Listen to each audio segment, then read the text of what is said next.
Perhaps we need some outside universal threat to make us recognize this common bound.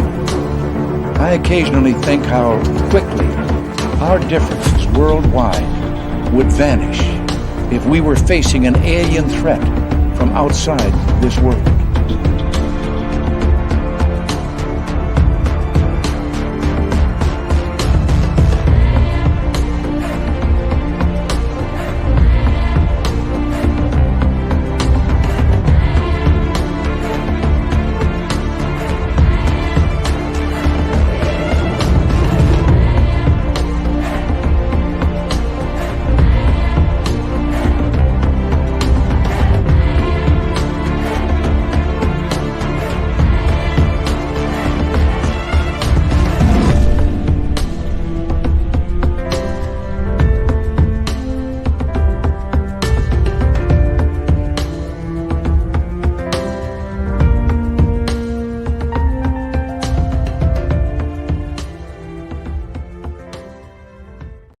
Good evening and welcome to Spaced Out Radio tonight. My name is Dave Scott. We got a great show planned for you. Grant Lavac is here from Melbourne, Australia. He's a UFO activist. We'll get to him momentarily, find out what's happening with the subject way down under. Yeah, we got a great show. And the best part about tonight, each and every one of you are here as we got Race Fan in the gold medal position, SJ with a silver, and Timothman in his goatee with a bronze. Hi, Michael Morris, Chris 716, Robert Lamoth. Nice to see you all. James Horn, how you doing, my man? Thank you for coming on in. We appreciate it. Barb Madison, good to see you again as we are on roll call. There's Karen in the Woo Train. Good to see you. James Sikowski, pardon me. Welcome to SOR Chat. Thank you for joining us. Luscious Jules. Paula Fost is here. Paula Fost will be signing autographs after the show. Line up to the left of the studio if you don't mind. To the left of the studio. Desert Rat, Eternity Eternal, Corey, and Superknower. Thanks for coming on in. Cosmic Joe, nice to see you. Mama Catherine, mwah, I love you, my dear. I hope you're having a wonderful evening. Thank you for coming on in. Turn that up a little bit. All right. Tim Othman and his goatee. Wildberry, T-Bone, my man. Good to have you all here. As we continue on with roll call, there's Thomas Rock, Scottish Debunker. Welcome to SOR Chat. Good morning, Body Tech. Body Tech will be signing autographs after the show as well. Line up to the right of the studio, if you don't mind, to the right of the studio. Let's continue on. Chill Farm Brisbane, how are you? Thanks for joining us. Human Carl, nice to see you, my friend, a great veteran of the United States Air Force. Thank you for your service. Millennia, my man. How's the mullet? Give us an update. Operation Shutdown, Stargazer, Pixie Lara, nice to see you. Dutch Hank, thank you for coming on in. Digger Dog, and Doug Shelby is here. The Doug Shelby has arrived, which means we can officially start this show. Algaray on Twitch, bench pressing 375 6 times tonight. Puck Elf, good morning to you. And Christine Lynn, good to see you. Jerry Carter, thanks for coming on in. Hi, JSCO. And who else is here? Crypted Search, welcome to SOR Chat. And where are we here? Skip to Malou, thank you for joining us. Good morning to you. Susan Alloway, thanks for coming on in. Hi, Brown Dwarf. Vanessa, Richard Hauser. Scott Blight, good to see you. Hi, Chris. Teen, good to have you here. Phyllis Boucher Perry. And who else is next? Ginger Turtle, both of you, thank you for coming on in. Leafy Nebula, thank you for joining us. Hi, Aloha Dave. And Maureen Green, good to see you guys. Pam Harris, Todd and Turner, good to have you here. John Lamb, thank you for coming on in as we continue on with our roll call here. And so far we are caught up. Let's get the radio and podcast side going. Hello and welcome to the radio and podcast side of Spaced Out Radio tonight. My name is Dave Scott. Grant Lavac is going to join us about UFOs from Australia. We're going to have a great time with Grant as we await the arrival of Bill WD-40 so he can lube us up for tonight's show. Dutch Hank, thank you for kicking off this super chat tonight. very much appreciate your love and support. The Super Chat is a wonderful way to support what we do on this show on a nightly basis. So thank you very much, Dutch. We very much appreciate it. Okay, continuing on. There's Troy SR71. And who else is joining us here? Laura Lobbs. Rono. Good to see you, buddy. And there's Bill WD40 currently lubing us up for tonight's show because you always want to go into a show nice and smooth. And Bill helps us out. The lube will get it done each and every time. All right. We got 30 seconds. And I'm excited. Grant Lavac is our guest tonight. And don't forget, you could shop at our Spaced Out Radio store. We do not have ugly swag, people. Nothing ugly. You can actually wear our stuff in public and be proud of it. Hi, Susan Alloway, Charles Webby, Jessica. Good to see you all. It's almost that time of the night. I'm going to ask you this just once. Throw those horns up. Let's rock.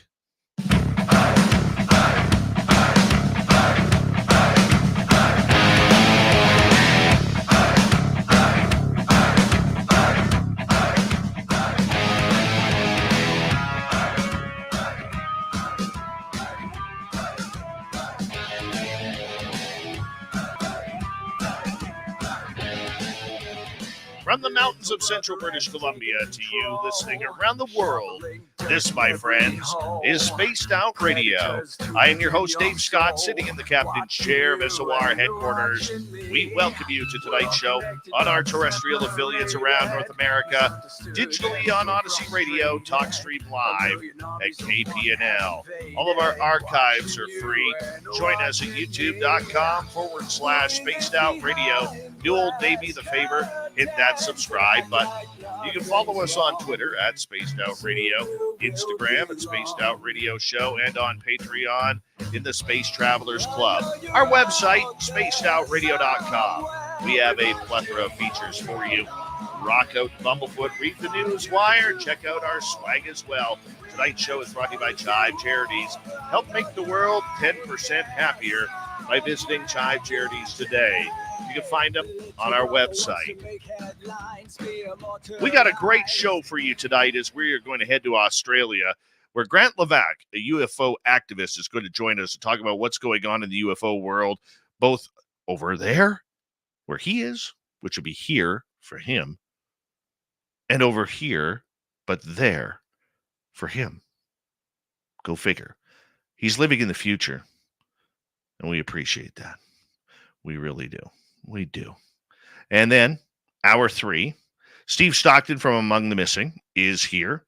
Travis Willier-Moostus is going to join us for the Crypted Report. After that, Dave 101 night. You might not like my topic tonight. I'm just going to say it. You might not like it. You'll have to stick around to find out. Then it's the weird news of the week. All right, I'm pumped up for this one. Grant Lavac is an Australian UFO activist, researcher, and podcaster out of Melbourne, Australia. Grant has held a fascination for everything UFOs since he was a young child and considers himself just to be an ordinary guy who believes in extraordinary things, with a healthy degree of skepticism and open-minded thrown in to just have a little bit of good measure. Grant frequently leverages the Freedom of Information Act to better understand Australia's involvement, or rather lack thereof, on the UAP issue, and he engages both his elected representatives and the legacy media in the hope that they will take this topic seriously and treat it with the respect it deserves. All right, let us find out what Grant's all about, what he's doing to help out on the UFO world, because each and every person has to chip in to make it happen. Grant, welcome to Spaced Out Radio for the first time. How are you? Greetings from tomorrow, Dave. It's it's good to be with you. Thanks for having me on. One big question I have for you: am I alive tomorrow? Well, we're still here. There hasn't been any cataclysmic event as of yet, but the day's not out, so so far so good. Beautiful. We haven't had disclosure yet either, so that's a bit of a bummer. Man, that's okay. That's okay. At least you're preparing for the weekend, and that's all that matters. That's all that matters. It's so good to have an opportunity to chat with you. I've been following you on Twitter or X, whatever you want to call it, for a long time. And, I'm really glad we reached out to you to get you on the show, because I think you're one of those logical voices in ufology that really seems to be lacking these days, especially on social media, and good for you for being that guy. I think you No, put out thank you. I think you put out a lot of consistent thought. There's a lot of conjecture with what you're doing in a good way. I believe that you are trying to get to the bottom of this subject for the right reasons. And that excites me. That excites me about anybody who is doing this, because there's so much good that is covered up by so much bad in this topic, that it's nice to see just honest work that you do. I appreciate that, and I mean, I've always tried to stay as neutral as I can, and obviously have a healthy degree of skepticism with everything that I read and see and come across. But I mean, unfortunately, I think what's lacking so much on social media is that so many folks will just be prepared to suspend their disbelief too quickly and not exercise any discernment, and ask questions, and they'll just jump to conclusions far too quickly. So I've always tried to stay down the middle, not taking a position, but letting the facts, the data, the information that is made available, whether it be through FOIA or what elected representatives are saying in the US or at home in Australia, as well as in Canada, and let that kind of guide my thinking. And often my thinking changes a couple of times a day on the topic. There's so much information thrown at us almost every day, and I've said before, it almost feels like a full-time job, kind of staying up to date with everything that's happened on this topic since 2017. Yeah, I try and very much stay grounded and stay in the middle, and let the data information lead my thinking. Why did you get into this? I mean, by your Yeah. bio, I don't think you've ever seen a UFO. No, it's on my bucket list, but I've never had my own experience or sighting. I mean, I've always had a fascination for this topic ever since I was a young fella. I mean, I've always, from a young age, been into science fiction films. One of my all-time favorite directors is John Carpenter, and when I first saw, The Thing with Kurt Russell, my all-time favorite actor, that really started off my love for all things science fiction. And it wasn't until I was around 6, 7 years of age in the mid 80s, where my father took me to I'm originally from Sydney, born and raised in Sydney, Australia. My father in the 80s took me to a photo exhibition in Sydney's Centrepoint Tower, which is our tallest building, skyscraper in the country. And it was a UFO photo exhibition, and it had all of these famous photos of UFOs from the 1950s, kind of blown up on canvases and displayed around the exhibition. And one of the photographs that was on display was the famed McMinnville photo from the 50s. And I remember just losing myself in that photo for a good 10 minutes, just imagining what it would have been like, seeing that through the eyes of the farmer or rancher, and just putting myself in the shoes of that individual, and trying to just fathom the sheer fascination or fear that individual that took the photograph may have had. And so that kind of really kicked off my interest in the topic as a young person. And then obviously growing up, heard about and read Project Blue Book, or the information that was made available to the public in the 80s and early 90s. And then kind of my interest ebbed and flowed over the years thereafter. And certainly growing up as a teenager in the 90s, every Wednesday night, 9 p.m., you'd watch the X-Files without fail, and then you'd do a big debrief to your schoolmates the next day. But then growing up as a young adult, I really didn't have a huge active interest in the topic, until, obviously, like so many other people, the December 2017 articles from the New York Times that really reinvigorated my interest. And then obviously we have COVID happen in 2020, and so many of us were locked up our homes. And me being a Melbourneian, we were locked up for longer than most people on the planet. Melbourne was shut down for an incredibly long period of time. And so I just became a sponge on the topic, and tried to learn as much as I could from as many as I could during that COVID period. And there was a 3-day online activism event in 2021, in September 2021, called the Big Phone Home 2, which was hosted by Luis Jimenez, who ran the then Unidentified Celebrity Review. And it got me really excited and interested with what so many people in the United States were doing, activating themselves to engage their elected representatives on the UAP topic and demand that they really take it seriously and provide greater transparency on the topic to the American public. And that really got me asking the question, well, what is this, what's Australia doing about UAP? The US is taking it seriously as a national security threat and safety of flight risk ever since really the release of the 2021 preliminary assessment on UAP by ODNI. And so after that 3-day online activism event, I started engaging my elected representative down under, as well as the legacy media, again, in the hopes that they'd take it seriously. And I've been very fortunate enough to develop a relationship with Senator Peter Whish-Wilson, who's the Green Senator for Tasmania. And he's the only Australian senator to date that has had the courage and gumption to ask questions on the UAP topic in an Australian context.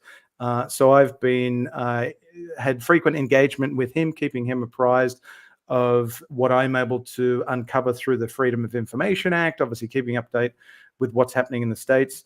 And so I'm now at this point where, trying to better understand and uncover Australia's lack of interest in the topic since 1996, which is really when the Royal Australian Air Force rubbed its hand and said, move along, folks, there's nothing to see here. They ceased all of their investigations into UAP in 96 and haven't done any investigations or conducted any formal review on their position since then. And obviously we live in a very different age today in 2024 than we did in 1996 on the topic.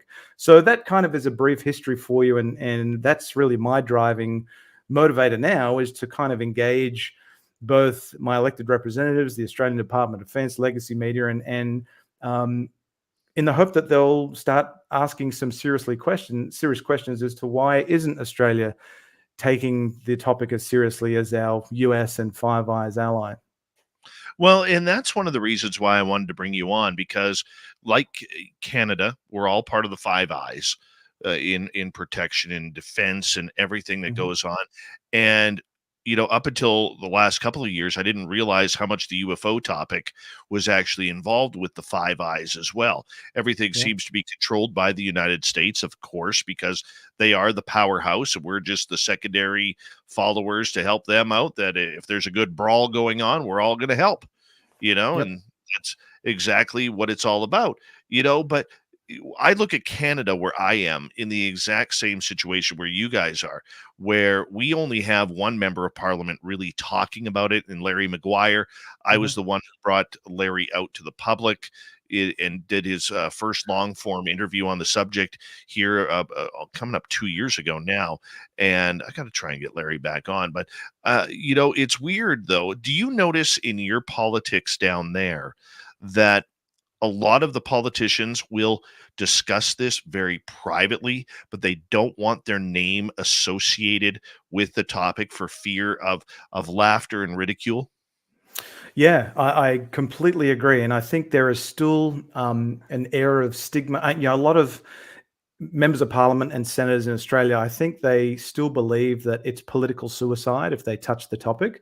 And I would say to those individuals, well, look at Senator Whish-Wilson. He got re-elected only last year, I believe it was, and he's been asking questions about UAP since October of 2021. So I do think, and I know from some elected representatives who have told me privately in emails that they support the efforts of Senator Whish-Wilson, but they haven't had his back publicly, so to speak. So I do suspect there are folks that are carefully and curiously following the US's lead on this topic, but are staying very reserved on their position publicly out of fear of ridicule and stigma, and they don't want to they don't want to rock the boat with their constituents and risk having their losing their next election. And to give you case in point, in November of 2022 at a Senate estimates hearing in Australian Parliament. And a Senate estimates is kind of like a budget oversight hearing where Senator Whish-Wilson is one of the participating members for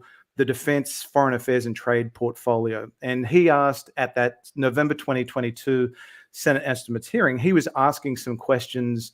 He had about 8-10 minutes of allocated time, and he used all of his time to press the current Chief of Air Force, Air Marshal Robert Chipman, on Australia's response to, you know, what the US is doing on the UAP topic. You know, obviously, they had, you know, released ODNI's preliminary assessment. They had had the formulation after the UAPTF. It was AIMSOG, and then obviously now leading into ARO.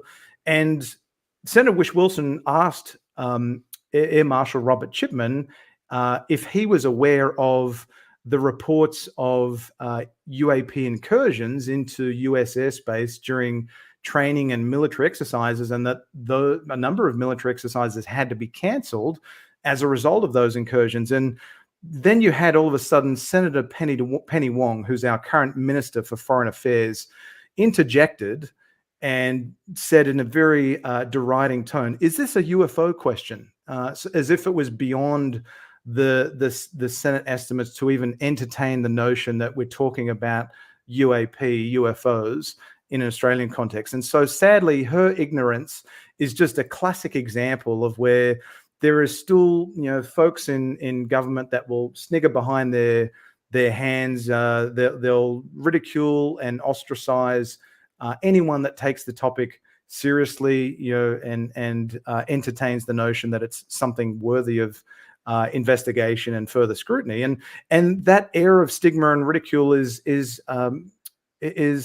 evident within the halls of the Australian Department of Defence as well. I was able to secure, for release through the Freedom of Information Act here in Australia, emails that showed an individual in a senior position in the Royal Australian Air Force basically saying in an email that, you know, I'm not too sure who should be looking at this science fiction issue in Australia, if it's a head of Air Force capability issue or a Defence Space Command. So really, people within the Australian Department of Defence look at this issue as it's just all science fiction. It's just a US issue. It's nothing that Australia needs to be worried about. We've got complete air dominance. We know what's in our skies, which is completely inaccurate because they haven't investigated the topic since 1996 for a number of years prior to, essentially prior to ARO's inaugural Five Eyes Forum on UAP in May of last year. They weren't engaged on the topic. They hadn't reached out to the US and requested a formal briefing. The US had not engaged Australia and provided them with any of the classified information that was provided to members of Congress in the classified ODNI report, the preliminary assessment on UAP. And Australia has, the Australian Department of Defence has stated unequivocally in documents I've revealed through FOIA that it has no interest to collaborate with allies on the issue of UAP. So it has kind of just buried its head in the sand on this topic since 1996 and continues to toe the old line that move along, folks, there's nothing to see here, when our Five Eyes ally and US partner is taking this topic incredibly seriously as a national security threat and safety of flight risk. So it just mind boggles me that Australia is still towing the line and being so reluctant to enter the conversation and engage frequently on the topic now that they've been given an opportunity to do so, with obviously starting with the Five Eyes Forum on UAP last May. We got 5 minutes to go before we have to go to break at the bottom of the hour. Grant Lavac from Melbourne, Australia is our guest tonight. He's a UFO activist and podcaster, researcher. Grant, Canada, for instance, is very much open to the topic, but we're not talking about it. It hasn't hit the floor during question period of the House of Commons. I see Australia really kind of acting more like the United Kingdom, where it's almost insultive to bring this topic up to anybody publicly. You know, why do you think that is? Why do you think that there is so much resentment towards this topic when the big kahuna on the Five Eyes block, the United States, continues to talk about this subject effortlessly? I think it's a couple of things. I think that for the Australian Department of Defence and the Royal Australian Air Force, for them to now admit that UAP is something that's worthy of their investigation, or that they revisit and formally review their position on. Because in 1996, they basically said, look, we're no longer investigating the UFO issue because we can't find any compelling or other scientific reason to continue to devote resources to the ongoing investigation of the topic. Now, again, that's a very different position that our friends across the pond in the United States hold. And so I suspect that because the Australian Department of Defence has said previously, there's nothing to UAP. It's more than likely one of three things. It is natural or other benign phenomena, it's sensor errors, or it's human-made technology, foreign adversarial systems, or potentially our own technology that's being misidentified. They're the three things that the Australian Department of Defence has concluded that UAP are likely to be, and it reached that conclusion, again, without having been privy to any of the classified data housed within the classified reports that have been provided to members of Congress in the United States. So I suspect that if the Royal Australian Air Force and Australian Department of Defence now admit that they need to formally review their position on UAP and devote an investigatory body to better understand the nature and extent of UAP, they're admitting that they got it wrong back in 1996, that they don't know what's in Australian airspace. And if their goal is to have this, supreme air dominance, if they admit that there are things in Australian airspace that they cannot identify, or military pilots and aviators can't identify, because there have been a number of F-35 pilots that have sat down with Ross Coulthart and said, look, we're seeing things in Australian airspace that we can't identify, we can't reconcile, and there's no chance I'm going to report that to my higher ups because, one, we don't currently have any reporting or recording mechanisms in place, and two, with this degree of a stigma and ridicule that's associated with the topic, I don't want to get a blemish or a black dot placed against my record if I talk about UAP, and that's the real issue. If you've got Australian pilots and military aviators that aren't reporting UAP, that they're seeing, that in itself is the big national security threat, because UAP could be foreign adversarial. It could all be something more exotic that ODNI classed as falling in a catch-all other bin. So I think there is a reluctance from the Australian Department of Defence to re-enter the ring on this topic because they're admitting that they got it wrong back in the day. They don't know what UAP are, and that does not bode well for public trust. The perception of a lack of public trust will not sit well with obviously it's not the strategic narrative that the Australian Department of Defence want to sell to the Australian public, that we know what's in our airspace. So that is from the Australian Department of Defence perspective. From the government side, members of Parliament and senators, like I said before, I think there is still this lack of political will because there is still very much a fear that touching this topic is political suicide, and that there are so many other things that they should be, talking about that are voting issues that voters take more seriously than the UAP topic. They'll obviously continue to talk about topics that are front and center for their constituents, like cost of living increases, like the ridiculous amounts of money we're spending on AUKUS to secure some Virginia-class nuclear attack submarines, and other important issues that affect the everyday Australians and them being able to put food on the table. So I don't think the UAP topic has reached the level of not quite critical mass that is there in the US, but we're nowhere near that level where UAP is a conversation that is being had more frequently as it is in the United States. Hopefully that changes with more media outlets starting to take this topic seriously, and there's one or two that are starting to do that. But that's kind of thing where I think we sit at the moment. Grant, I'm going to get you to hold on right there because we are going to go to break here at the bottom of the hour. UFO researcher, podcaster, activist, Grant Lavac from Melbourne, Australia, fills us in on the UFO topic. Yeah, we're having a great show tonight. Keep it up because more information is coming your way right after this on Spaced Out Radio.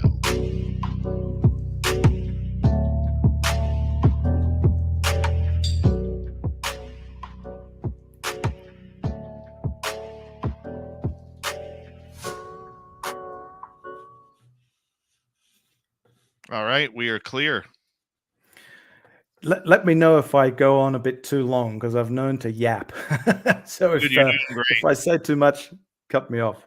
No, you're doing absolutely great, and every sentence you're saying is filled with information, and I really appreciate that on behalf of our audience. Totally. You're welcome. And look, I know, speaking of Canada, and we can get into this whenever you want, but Daniel Otis, who I've had some frequent engagement with, he's doing some great reporting in Canada. So it's good to see that you've got some some journalists that are at least dedicated to getting more information on this topic as well. So, because I'm not a journalist by trade, and there's only I can't even count on one hand in Australia the number of journalists that are asking the sorts of questions that I and others are on Australia's lack of involvement. Outside of one radio station that we broadcast on as well, every interview I have done across Canada about UFOs, I have never been asked, what is Canada's role in this? Mm-hmm. It's always about the American point of view. I've never been asked, and I've tried to interject it, and I've actually got cut off a couple of times when I brought Canada up. It's weird to me. That's a carbon copy of exactly what I've experienced, and it really frustrates me. That's one of my big gripes with the legacy media in Australia, is that they'll happily, and I'm not sure if it's consistent, congruent in Canada, but the media here, like all the breakfast shows, the news shows, they're in the morning, they'll happily do copy and paste journalism and cover the big things that are happening in the United States. David Grush, obviously the ICIG had a skiff meeting with the House Oversight Committee members, but they won't ask these sort of questions. Well, what is Australia doing? What is Canada doing about this topic when our closest ally is taking it very seriously? They won't exercise a shred of journalistic due diligence and ask questions that are pertinent and close to home. And it really frustrates me. Mm-hmm. It frustrates the living daylights out of me too, man. And and they'll still play the bloody X-Files theme at the front end of every segment too. And it really, it's so frustrating. It's like, grow up, take it serious. Past that point. Way past that point. Way past that point, my man. I like your little sticker there on top of your microphone. Oh, yeah, I got a few. I've got a store, merch store, where I got some magnets and stickers and stuff, and just a couple of fun designs, because as you know, it's not cheap. Doing live streams on podcasts, obviously you've got monthly membership fees or monthly subscription fees with StreamYard, and obviously file storage to upload things in Google Drive. So there's a lot of the costs associated with running a little podcast or a live stream that I don't think a lot of folks recognize. Oh yeah. It adds up. It adds very quickly. And I don't do it for the money. I do it because I'm genuinely interested, curious, and have a passion for it. But I mean, I've probably sunk more into. I haven't broken even or got a return on any investment. It's all just been covering some of the costs just to do it all. Oh yeah, and hey, I'm in the same boat. Same boat. And but you know what? I love doing it, and I've been doing it almost 10 years, and now it's a matter of just seeing how far I can take it. That's if you have content that connects with your audience, and very much the focus, a lot of the content that I put out on my podcast and channel is, again, what I'm able to uncover on Australia's involvement, or rather lack thereof, on the topic. And I don't do many interviews. I've done a couple, but it's very much just keeping my audience that finds interesting what I'm doing, keep them apprised of what I'm able to uncover through FOIA and obviously other means as well. So absolutely, that's why. Absolutely, we got there was some recent, something. John Greenwald Jr. was recently able to get released through FOIA only the start of March, which we can touch on, which has a Five Eyes implication. So I was able to share some info with Daniel Otis on that and uncover some information on it. Excellent. All right, my friend, we got 30 seconds. Thank you to Bigfoot Rob, Ozzy Ange, and Dutch Hank for the great super chats. Very much appreciate the love and support. It's a wonderful way to support what we do on this show on a nightly basis. So thank you. And don't forget, you can shop at our Spaced Out Radio store. We do not have ugly swag, people. Nothing ugly. You can actually wear our stuff out in public and be proud of it. Not in more places than to a garage sale or mowing the lawn. Right? Here we go. Everybody, stay tuned. We're coming right back in just a couple of seconds.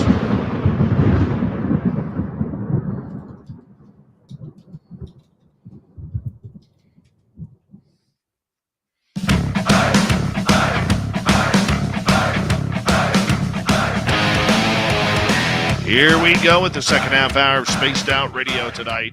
My name is Dave Scott. Always appreciate you tuning us on in wherever you are on this beautiful planet we call Earth. I wanted to remind all of you that all of our archives, we keep them free for you.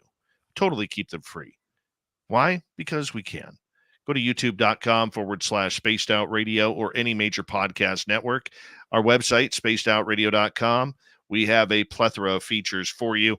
Rock out to Bumblefoot, read the news wire. Check out our swag as well. Follow us on Twitter at Spaced Out Radio, Instagram at Spaced Out Radio Show, and on Patreon in the Space Travelers Club.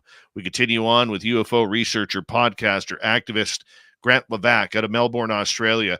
We're having a great conversation about the secrets of ufology in Australia. It's weird. It's weird that out of the Five Eyes nations, even if you want to include NATO on that, the United States is really the only ones talking about this subject. And the other ones, they're talking behind the scenes, but they don't want to go public. They're afraid of what their constituents are going to say if they go down the UFO world. It's amazing how that happens. Grant, welcome back to the show. Thanks, Dave, for having me. It's good to have a chat and share some insights with your audience. And I totally agree with what you just said, because I'll give you a perfect example of where the Australian government and Australian Department of Defence specifically are staying very closed-mouthed on this topic. So, rewind the clock to 31st of May of last year, and you had the now former director of ARO, Dr. Sean Kirkpatrick, attending NASA's public meeting on UAP with the independent study team. And he revealed to the world that he had just hosted his inaugural Five Eyes Forum on UAP. And again, Five Eyes, we know United States, Canada, UK, Australia, and New Zealand. And so that really, pricked my ears up, because I thought, well, maybe I would have had assumed at that point in time that Australia had attended this UFO briefing on UAP led by ARO. And so I had engaged with Senator Wish Wilson, the only Australian senator that has been asking questions on UAP to date in Australian context. And I had proposed to him a number of questions for his consideration to ask in Senate estimates. And to my surprise, he has asked a lot of the questions that I've provided him with. And one of the questions that he asked in a what's called questions on notice, where senators can submit written questions to those in positions of leadership in defense and request responses. And that's why I always say it's so important that folks that take this topic seriously engage their elected representatives on this topic, because FOIA will only get you so far, will reveal breadcrumbs. And if you've got questions that you ask of your elected representatives or your government, more often than not, you'll get no response whatsoever. Or if you do get a response, it's a non-response answer. Whereas if you have a relationship with your elected representative and they know how important you take this topic seriously, and you can help inform their line of thinking, well, a senator like Senator Wish Wilson can then ask a question that's relevant and pertinent, and that question goes to the top of the pile. It has to get answered by those that he's posing the questions to in the Australian government, Australian Department of Defence. So the example being, in June of last year, Senator Wish Wilson submitted a question on notice to the Australian Department of Defence, just flatly asking, did Australia attend the United States briefing on UAPs in May of 2023, the Five Eyes Forum on UAP?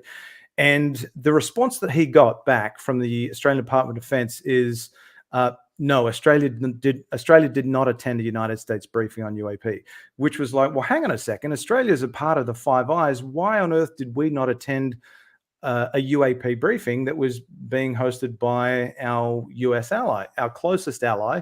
That we basically are in lockstep with the United States on every defense initiative except the UAP topic. So, not satisfied with the response that he got from the Australian Department of Defense, a number of months later, the 2nd of November, Senator Wish Wilson submitted a follow-up question on notice to the Australian Department of Defense asking, did Australia receive an invitation from the United States to attend the Five Eyes Forum on UAP? If so, why did it, being Australia, not decide to attend the Five Eyes Forum? And the response that he got back from the Australian Department of Defense in December of last year was a complete 180 backflip. Admission. They had denied attending in July, but then in December, they're saying, oh, yes, a defense representative at the Australian Embassy in Washington, D.C. attended. So this complete incompetence and or deception that's being played by the Australian Department of Defense, and so reluctantly revealing its hand on this topic, admitting that it's now engaged in conversation with the United States. And that's been an incredible source of frustration for me, and one of the reasons why I had engaged a journalist in the mainstream media who had put out two wonderful articles, two serious articles, one in October of last year and one in February of this year, calling out the Australian Department of Defence's complete lack of transparency on this topic. Calling out its denial or that it said it didn't attend the Five Eyes Forum. And then February, doing a follow-up article saying, well, why did you now say that you did attend? You denied it, and now you're saying you did attend. So that's the kind of game that's being played by the Australian Department of Defence, a complete degree of incompetence and deception on the topic, and not being forthright with the Australian taxpaying public. Boy, they're really bouncing around on that. I mean, the left hand can't tell what the right hand is doing. Yeah, yep. And if the topic was such a nothing to see here, move along, folks, well, why all of a sudden, and I covered this in one of my recent live streams, we now know through follow-up documents that I've been able to secure through the Freedom of Information Act, dating back to October of last year, that the Australian Department of Defence, namely the Royal Australian Air Force, that's historically taken lead on the UAP UFO topic in Australia. And one thing that your audience might not know is Australia has almost as long as a history investigating the UAP UFO topic as the United States does. It had the Department of Air, the Royal Australian Air Force, Department of Supply, Joint Intelligence Organization investigating the UAP topic from the early 1950s, in the years after Roswell, all the way through up to the mid-1990s, when then it said, no, we're no longer investigating the topic. So, and then you have obviously this long history that Australia has had on this topic, basically, this document that I was able to secure for release through FOIA in October shows that, well, not only is it now the Royal Australian Air Force that is engaged in conversation with ARO on this topic, they've expanded their engagement across the Australian Department of Defence, now having the Australian Defence Science and Technology Group be co-lead on the UAP topic, as well as the Australian Space Agency. So if there's nothing to the UAP topic, why do you have broader engagement across the Australian Department of Defence and now the Australian Space Agency wanting to prepare a brief for its leadership, so that if they're asked questions in Australian Parliament at, say, a Senate estimates, they've got some scripted talking points that they can spit out in response to questions from members in Parliament and senators. So if there's nothing to the topic, why is there now this broader engagement across the Australian government? And that's why I'm going to be keeping a very close eye on what happens going forward, because I imagine ARO will continue under the current leadership of Acting Director Timothy Phillips, that there will be ongoing engagement across the Five Eyes, whether it be recurring Five Eyes forums on an annual cadence or more, we don't know. But we also know, and I was able to uncover this through some of the great work that John Greenwald Jr. has been doing over at the Black Vault. He secured for release through FOIA a document only last month, the 1st of March, correspondence between the National Reconnaissance Office, the NRO, and the then UAP task force, following the release of ODNI's preliminary assessment in June 2021. So he submitted a FOIA request in 2021, and he only got this response on the 1st of March. So this is one of the challenges with FOIA. It takes so long to get a bloody response, usually 2 years in the US at least, or sometimes longer. And in this document that John Greenwald Jr. was able to secure for release, I found it very interesting. It's a meaty document, it's 134 pages of emails.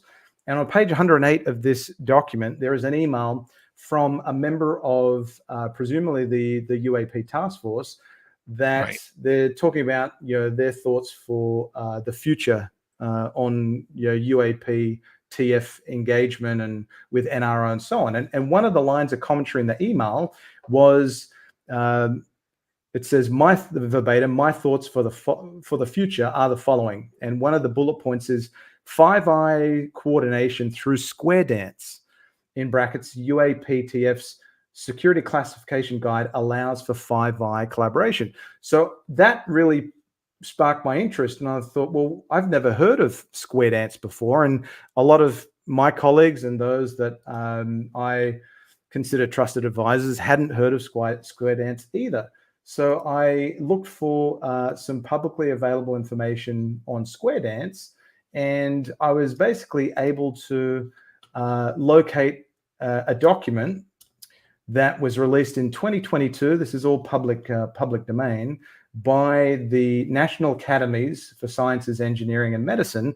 And it's a census report titled Improving the Intelligence Community's Leveraging of the Full Science and Technology Ecosystem. And there is one paragraph that talks about square dance, which is outlined as follows. It says, NGA, which is the National Geospatial Agency, and the National Reconnaissance Office represent the United States on the Five Eyes Allied System for Geospatial Intelligence. And MOU, which is a memorandum of understanding, known as Square Dance, establishes a valuable framework for collaborative R&D, research and development, and test and evaluation activities among Five Eyes partners up to the top secret SCI level.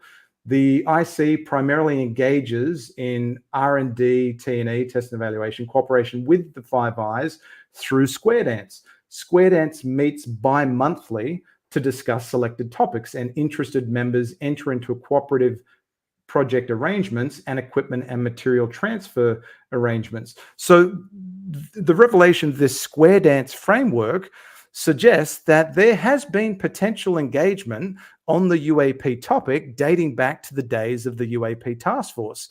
And this is despite the Australian Department of Defence stating that it's never had any engagement with the United States on the UAP topic prior to the Five Eyes Forum on UAP. Now, it could be that it's only the intelligence community in Australia, which is all exempt from FOIA, wouldn't you know, has had engagement with the US via this Square Dance. But it now opens up the question, well, has there been greater engagement across the Five Eyes prior to the Five Eyes Forum in May of last year? My goodness. I mean, how do you even go down this rabbit hole? How did you find it? What made you do this check? I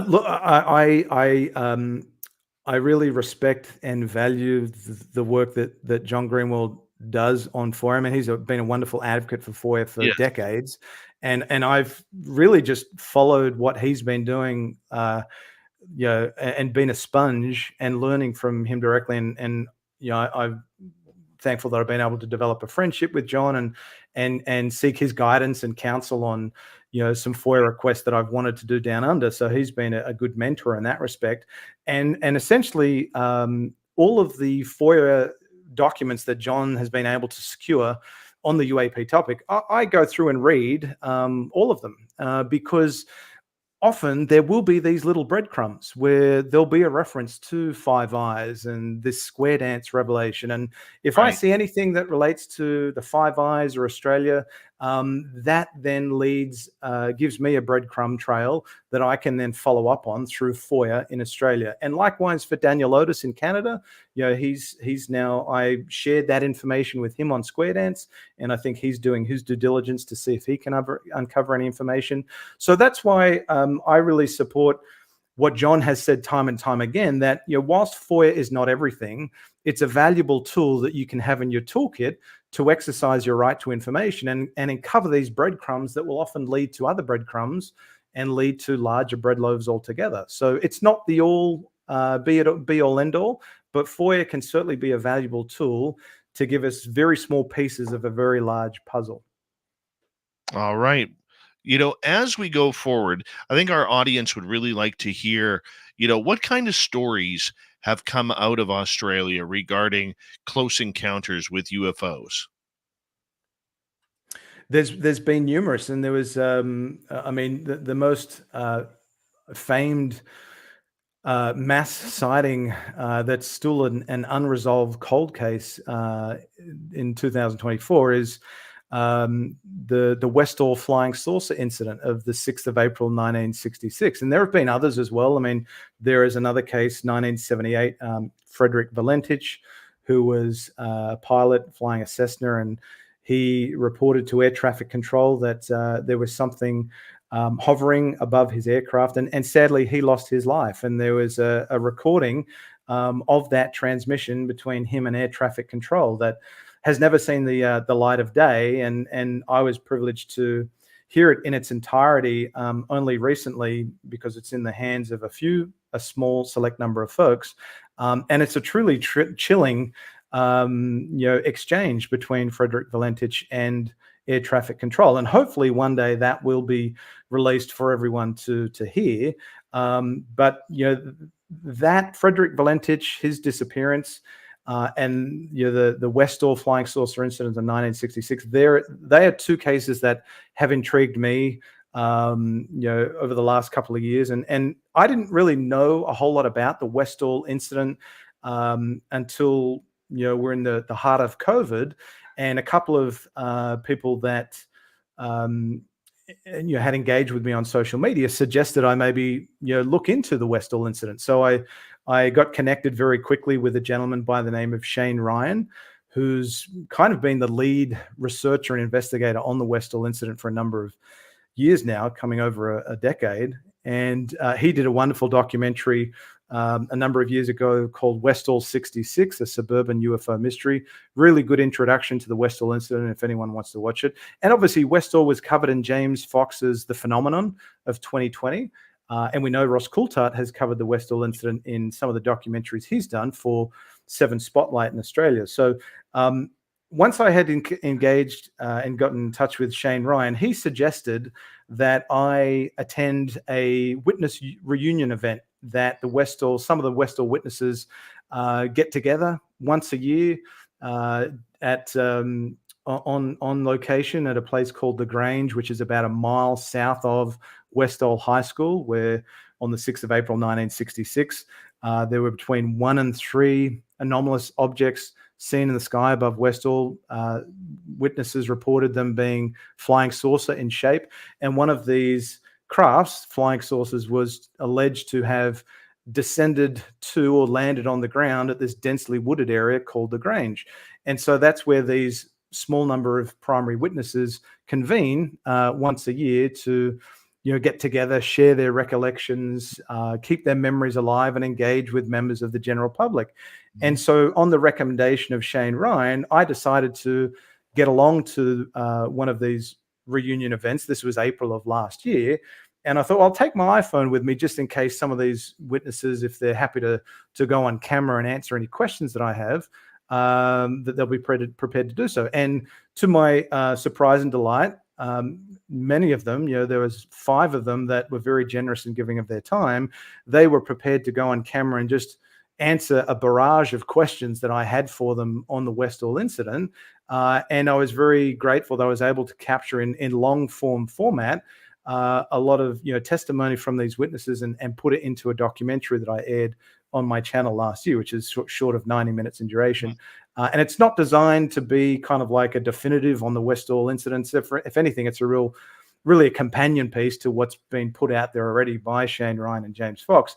But for the benefit of your listeners that don't know about the Westall incident, Westall High School, about 45 minutes south of Melbourne Airport, near where I live, the 6th of April, 1966, at about 10:20 a.m. in the morning, when the recess, just before the recess, the mid-morning recess bell goes off, there were several hundred children that were rushed into the sports oval in their school playground and reported to have seen up between 1 and 3 objects, which many reported resembled a flying saucer in shape, 1 to 3 flying saucers in the sky above their school.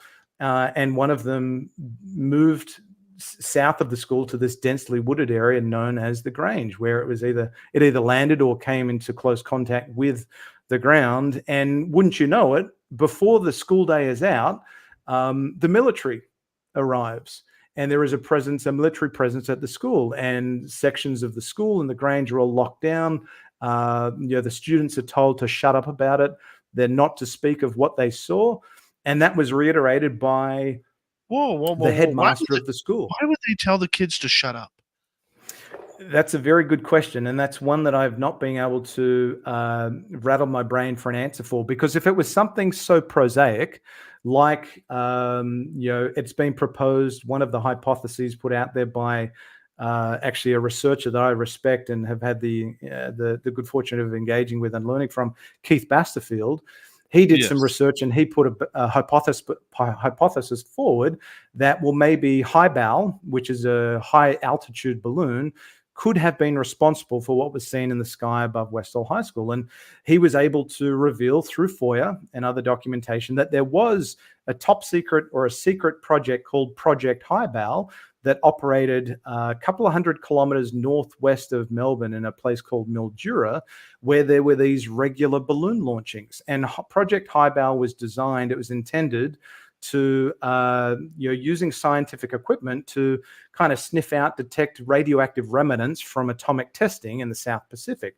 And so Keith Basterfield put forward this hypothesis that could it have been an errant Highbow that was off course and was seen above the sky of Westall High School and that descended to the earth, and then that the military came in very quickly to retrieve any top secret scientific testing equipment that was on that balloon. But that's a hypothesis that's been put forward, but there has not been any documentary evidence that can lead us to the conclusion that it was Highbow that was responsible for Westall. We know that there was a Highbow balloon that was launched the day prior to Westall, or was, I should say, scheduled to launch the day prior to the Westall incident. So it was scheduled to launch on the 5th of April, 1966, but there's never been any supporting documentary evidence to conclude that it was a Highbow that was responsible for the Westall incident. And that's what's so frustrating for folks like myself and Shane Ryan and Keith and Bill Chalker and Ross and others, that 58 years after the event, the Australian government at a federal, state or local level in the Australian Department of Defence has never come out and provided any explanation for or any official documentation for what the Westall incident was or wasn't. And this, despite the more than rumors that there was the now defunct Department of Supply that was alleged to have comprehensively investigated the Westall incident and formed a comprehensive report. But of course, that report has never seen the light of day.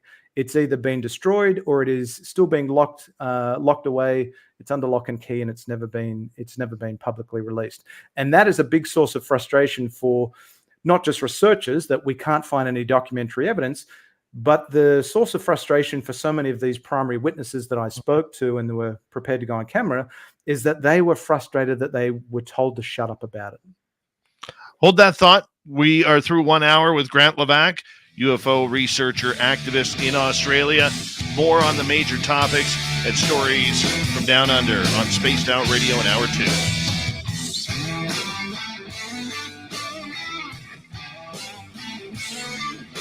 This is Spaced Out Radio with host Dave Scott.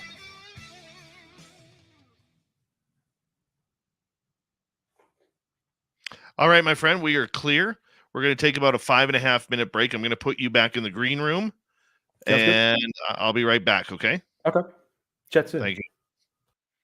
All right, everybody, stay tuned. Be right back.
All right, I am back.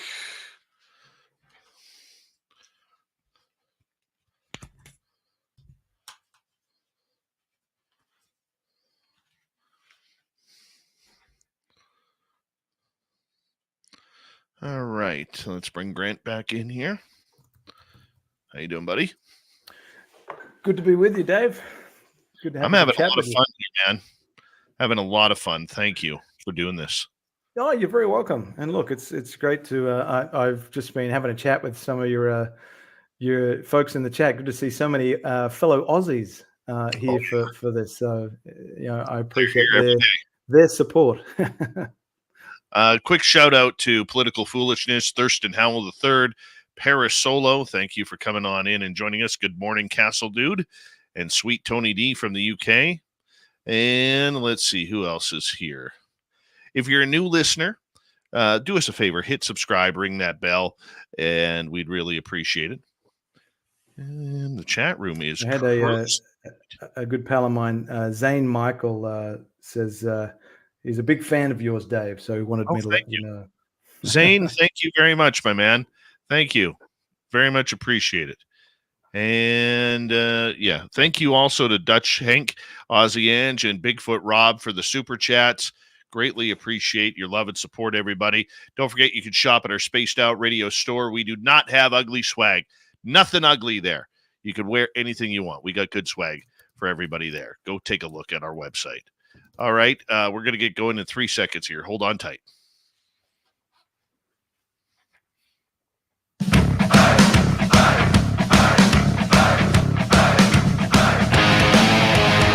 Here comes hour number 2 of Spaced Out Radio tonight. We're talking UFOs in Australia. Grant Lavac is our guest. We'll get to him momentarily. I want to say hello to everyone listening in on our terrestrial affiliates around North America, digitally on Odyssey Radio, TalkStream Live at KPNL. All of our archives are free. Please join us at youtube.com/Spaced Out Radio. Do old Davey the favor, hit that subscribe button. The Desert Clam has set the password for tonight in the SOR Space Travelers Club. And what do you got for us tonight, Clan?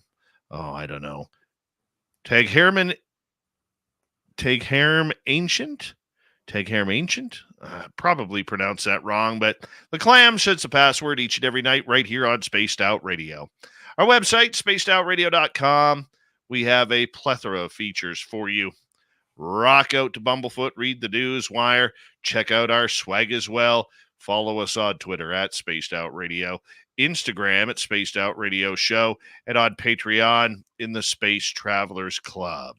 All right, we continue on. Grant Lavac is here. UFOs over Australia and the news behind it. We are into a major conversation here regarding why is there such a cover-up of this topic in Australia. You know, one of the things I have to ask you about, and I know it's cliche when it comes to Australia, but Pine Gap. There's a lot of controversy around this space. People say there is UFOs there. People say there are craft that are secret from the United States that land there, you know, in order to maybe spy on Russia or China. I mean, what do you know about what's going on at Pine Gap? Yeah, Pine Gap's a fascinating place because, I mean, I know very little about it, and neither does the Australian government. It's a joint US-Australian facility. It's one of the US's probably most important military installations outside of the United States. And you know, there is a lot of law that's associated with Pine Gap. I mean, it was even rumored that our Prime Minister back in the day, Gough Whitlam, he was removed from office because of his opposition to Pine Gap, and that he wanted there to be a greater degree of transparency about what was going on in Pine Gap, because it's a US facility that has obviously CIA, NSA, defense personnel from the US. There's even Australian defense personnel that are positioned at Pine Gap, but I don't think there is a question as to, if there are Australian defence personnel at Pine Gap, are they potentially exposed to any of the raw or sanitized data that satellite data that is relayed through Pine Gap, because a lot of the data that comes through Pine Gap is then relayed to some of the US Air Force bases in the United States, back in the United States, in Colorado, and there's others. So if there is UAP data that's captured on US satellites, that it gets filtered through Pine Gap and then obviously relayed back to the US, are there any Australian defence personnel that would be exposed to or privy to that raw or maybe sanitized data? Who knows? And Pine Gap, which is located in the heart of the center of Australia in Alice Springs, is in a really strange spot, because only about 200 kilometers to the northwest of Pine Gap is a place called Mount Zeal. And anyone that knows their UFO lore and history, we know that SRI, that had a remote viewing program, I believe it was Joe McMoneagle, I can't pronounce his name, but there was a recent episode of the Y-Files done by AJ and Hecklefish, and they talk about, in this episode, they talk about Mount Zeal, that this remote viewer, Joe McMoneagle, talked extensively about Mount Zeal being one of his targets, and that he was able to remote view an underground base at Mount Zeal. Now, was it an extraterrestrial base, or that's never been proven one way or the other? But it's just very interesting that you have this report of Mount Zeal being remotely viewed, and to have some secret installation base under it, and it's only a couple hundred kilometers away from Pine Gap. And for anyone that has read Ross Coulthart's book In Plain Sight, which is, I would say, essential viewing for anyone that is new to this topic and wants to get a great introduction, Ross talks about Pine Gap repeatedly in his book In Plain Sight, and he has spoken with former and current members of the Australian Defence Force. They haven't wanted to go on the record out of potentially fear of stigma and ridicule, but he has had reports from members of the Australian Defence Force that have said there are anomalous objects that are seen in the skies above Pine Gap, and that potentially that continues to this day. So what exactly happens at Pine Gap, very few people know, other than those that are have top security clearances, obviously, in the United States. But the Australian government has very little knowledge of what is actually happening on its soil at Pine Gap, and I think it's a place where it's still shrouded in mystery, and has a history being associated with the UAP topic. Do you think that the USA uses Pine Gap to hide aircraft, stealth technology, maybe aircraft that we don't know of, because Pine Gap is a little bit remote? There's not a lot of Americans snooping around that area. There's not a lot of people snooping around that area. I mean, it's something that we would, in North America, put the equivalent to the security around Area 51. Mm-hmm. Yep. Well, I wouldn't be surprised that there is a significant substructure, underground, what do they call them? US DUM, deep underground military installation or something like that. I wouldn't be surprised if there's a lot of sub-level structure to Pine Gap. But actually, what's quite interesting and funny, there's a YouTube channel out there called Boy Boy, and there is a group of Aussie YouTubers that recently tried, they documented their efforts of trying to talk their way into Pine Gap, pretending to be employees at Pine Gap, and they got as far as the security checkpoint, where they were basically interrogated and questioned quite harshly by some Australian Defence security personnel, and they were told to turn around and move along very quickly. It is quite an interesting and entertaining account, but I wouldn't put it past the US Department of Defense and the intelligence community to be hiding some goodies at Pine Gap, because it is it is a pretty significant installation. It's certainly an incredibly valuable asset to the United States, and again, it's shrouded in complete mystery.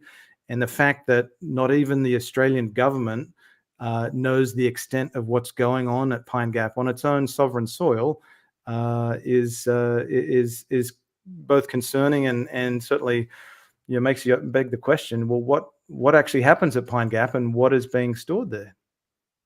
In your opinion, what's going on? Look, I don't know about the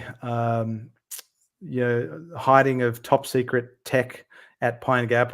Your guess is as good as mine, but I certainly think it is plausible that if there is top secret UAP data that's collected by US assets like satellites, and we know that thanks to the good work that John Greenwald Jr. has been doing with FOIA, that there is a formal surveillance program called Sentient that has been able to, we know, has captured UAP data and tic tac resembling objects. That I would not be surprised in the slightest if sensitive top secret UAP related data has been relayed through Pine Gap onto the appropriate Air Force bases in the United States. And we know, there's one in Colorado. There's a gentleman on X, on Twitter, he goes by the handle of TP Loft 2008, that's done a lot of background work on Pine Gap and has provided me with some thoughts and insights as to, do Australian Defence personnel have access to UAP related data in raw format or sanitized format? And it's still a question that is unanswered. So I would certainly say it's reasonable, and even probably beyond a reasonable doubt, that UAP related data is relayed through Pine Gap back to the appropriate bases in the United States. Little bit of a shift in topic here, because one of the topics that is starting to come out is non-human intelligence over the last few months, and whether or not there are extraterrestrial or ultra-terrestrial species walking and interacting with people on this planet. Do you have a lot of those reports in Australia as well happening? So specific cases and reports have not really been my area of focus thus far, and certainly I find it intriguing, and it hasn't been my wheelhouse. I mean, there is a famous Australian case, and it was put in the chat not long ago. Can't remember her name. Kelly Cahill. So there's a famous case of Kelly Cahill from the 1990s where she reported that she was exposed to she was on the receiving end of harmful physiological effects from being in close proximity to a UAP, UFO, and she reports there being observations of beings or NHI entities. So that's a famous one in Australia, and I'm sure that there are many others. And I've actually been surprised how many folks have just reached out to me, randomly on social media or emailed me, feeling comfortable enough to share with me their experience that they've had, whether it be a sighting or what they report to be an abduction event. And that's not really my wheelhouse. I don't really know what to do with a lot of that information other than digest it, listen to what they're sharing with me. But there have been some folks that have reached out to me, and I've been happy to put them in touch with others that are probably better positioned to document their account. Like, for example, I've had a few people reach out to me and share their experience of a close encounter of the first, the second kind, one of a third kind, and I've referred them on to some folks. One being the director of MUFON for Australia and New Zealand, Roger Stankovic. So I've put people in touch with Roger,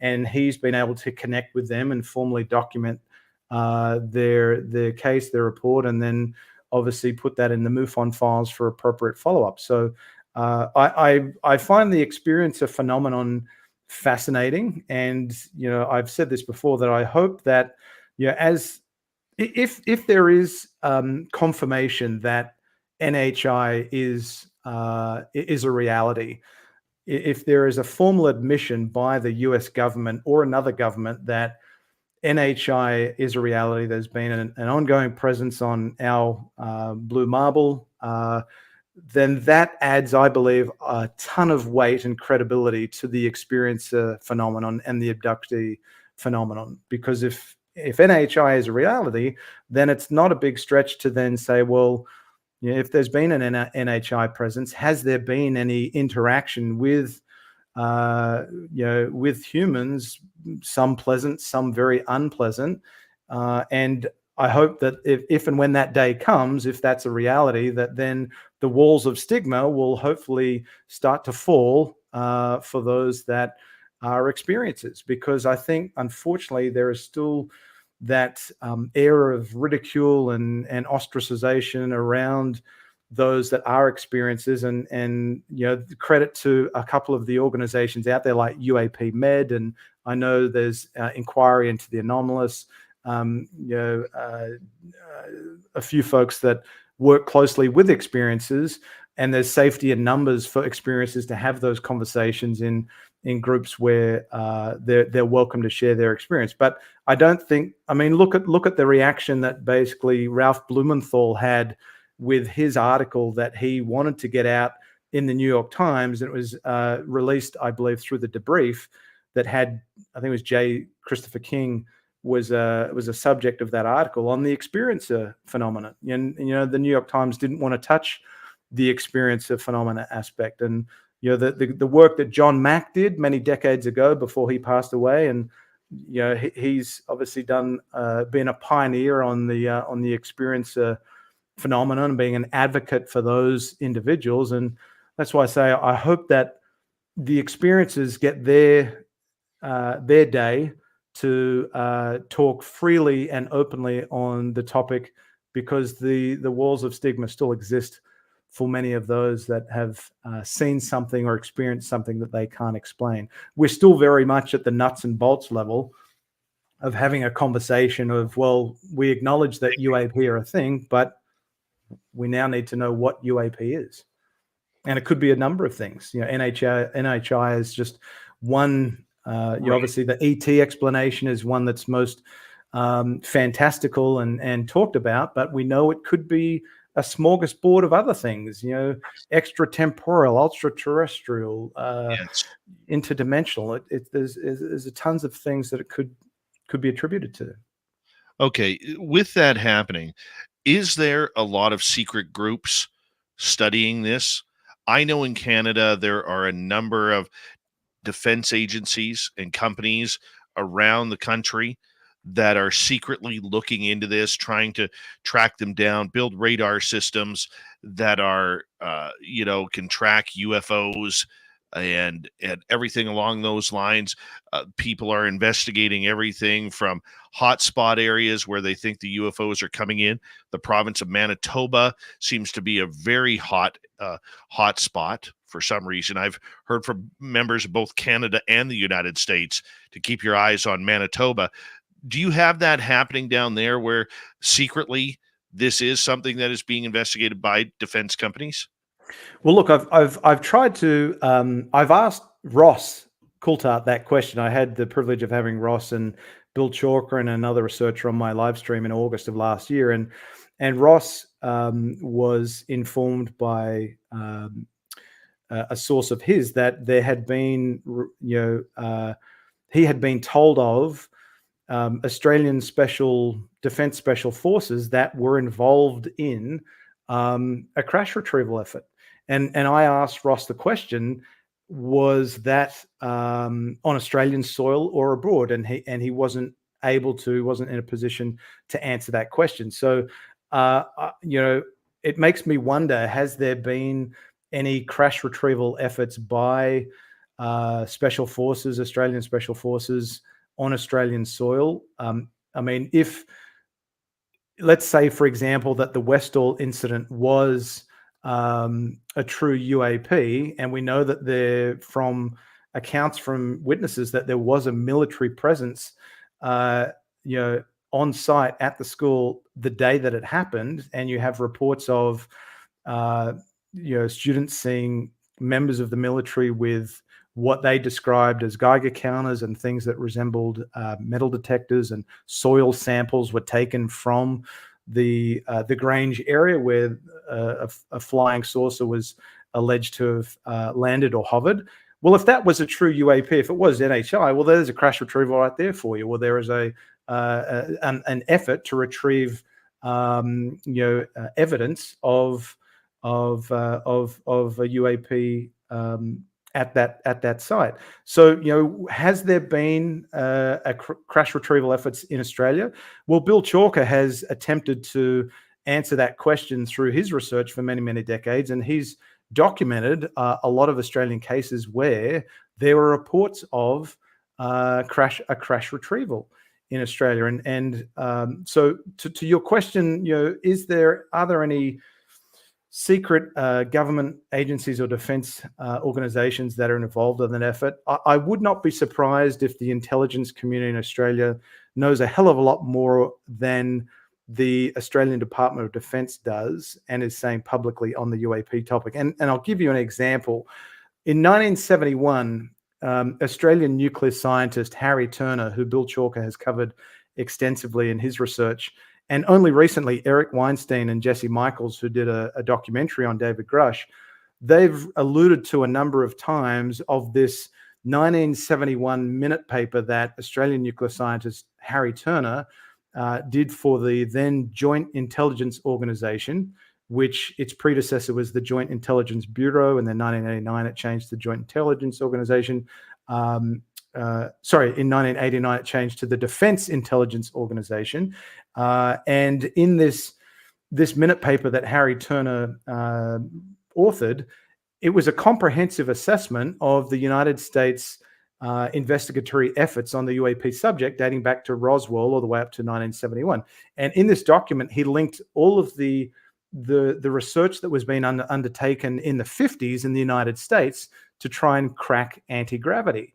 And I agree with Eric Weinstein's frustration that why was reference to this Australian report from 1971, why was that completely omitted from RO's historical report, volume 1? Because on page 26 of RO's report, there's almost half a page devoted to foreign and academic investigatory efforts on UAP, and Canada is referenced twice, I believe. The United Kingdom is referenced as well, but Australia and France as well, but Australia is nowhere to be seen on RO's historical report. And that was just a very interesting omission. I think, and I have actually have a high degree of confidence that the now Defense Intelligence Organization, formerly the Joint Intelligence Organization, which Harry Turner authored this 1971 report for, and prior to that it was the Joint Intelligence Bureau, I have concluded with a high degree of confidence that it was the Defense Intelligence Organization that was represented at the Five Eyes Forum on UAP in May of last year. I suspect that the Defense Intelligence Organization is heavily engaged on the UAP topic with the United States RO, and we know that the Defense Science and Technology Group has a relationship with the US Air Force Research Laboratory, and one of their sites is at Wright-Patterson in the United States. So I think the intelligence community knows a hell of a lot more on the UAP topic than we, the Australian taxpaying public, have been privy to date. And unfortunately, it's going to stay that way because all of the intelligence community, intelligence organizations in Australia are exempt from FOIA. That's the Defense Intelligence Organization, the Office of National Intelligence, ASIO, ASIS, our Geospatial Organization, the Australian Signals Directorate. Can't get anything out of those organizations because they're all exempt from FOIA. And that's where there is a key point of difference between Australian FOIA and United States FOIA, because the intelligence community in the US, maybe not all of them, but they're certainly subject to FOIA. Right. So long answer to the question, but hold that answer until we get back, my friend. Sure. We're going to break right now on Spaced Out Radio. Grant Lavac. We got him till the top of the hour.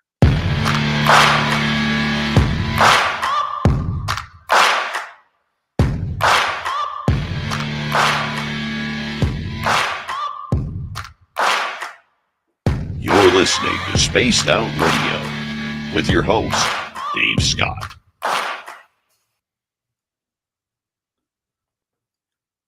All right, my man, we are clear. Funny, one of your folk in some in the live chat, and there was Christine noted, "Am I feverish?" No, I have very little circulating air in my basement office, so I get a bit red in the old cheeks. But I'm not on the fever side. Mm-hmm. I'm surprised you don't have great whites knocking at your window right now. I've had no, I mean I've got the privilege of working from home, so I work exclusively from home, which is a blessing and a curse, because I've said on a number of times I've been interviewed that marriage and the UAP UFO topic don't always go hand in hand. So sometimes working from home and investing the time that I do at the end of my workday to submit a FOIA request or read up on an article or watch a live stream that try and keep up to date with the topic sometimes irks my my other half. But she's come to appreciate the efforts that I've undertaken to find answers to questions that I find interesting and that I think others do as well. Oh, I hear you there, man. I hear you there.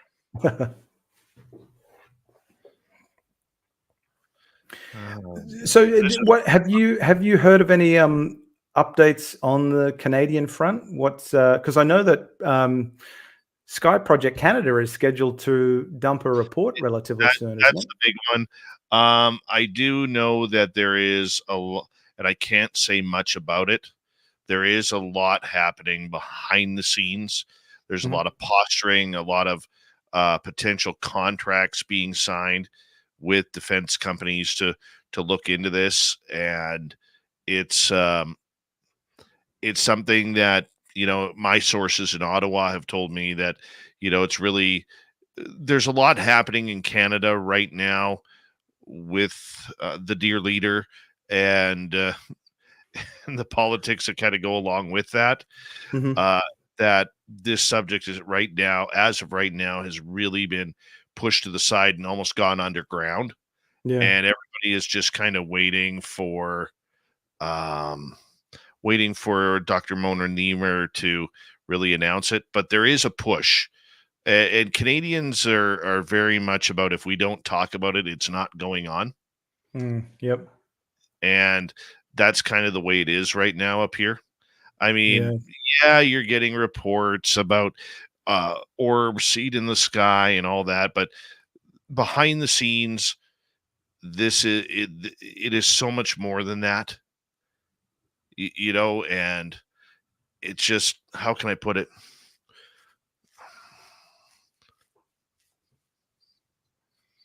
I have to be careful, okay, because I'm entrusted with some information that I'm just not allowed to share. You know how it goes. I totally appreciate if someone entrusts information with you, and you never want to reveal information that's going to jeopardize a source. And I've come to learn that very, very quickly. Yeah. Oh, absolutely. And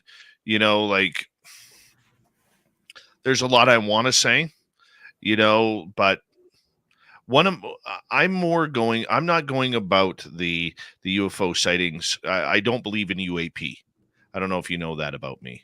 I don't believe in UAP. I think UAP are man-made objects. And I think that's been proven enough by the words of, I was 100% confirmed on that for myself when the drones were flying over and being shot down. And I could say that that's why I'm looking for UFOs. That's what I'm looking for. I'm not looking for man-made objects. And there's a lot of people out there who will disagree with me, and I'm very, very okay with that. Hell, one of my biggest sources disagrees with me wholeheartedly on the Canadian side. And him and I have discussed and debated that many a time. And he'll tell me I'm wrong, and I'll tell him he's wrong. Yeah. Right. And so, but nonetheless, it's, I don't know how to take this from what I've learned, because it sounds so sci-fi.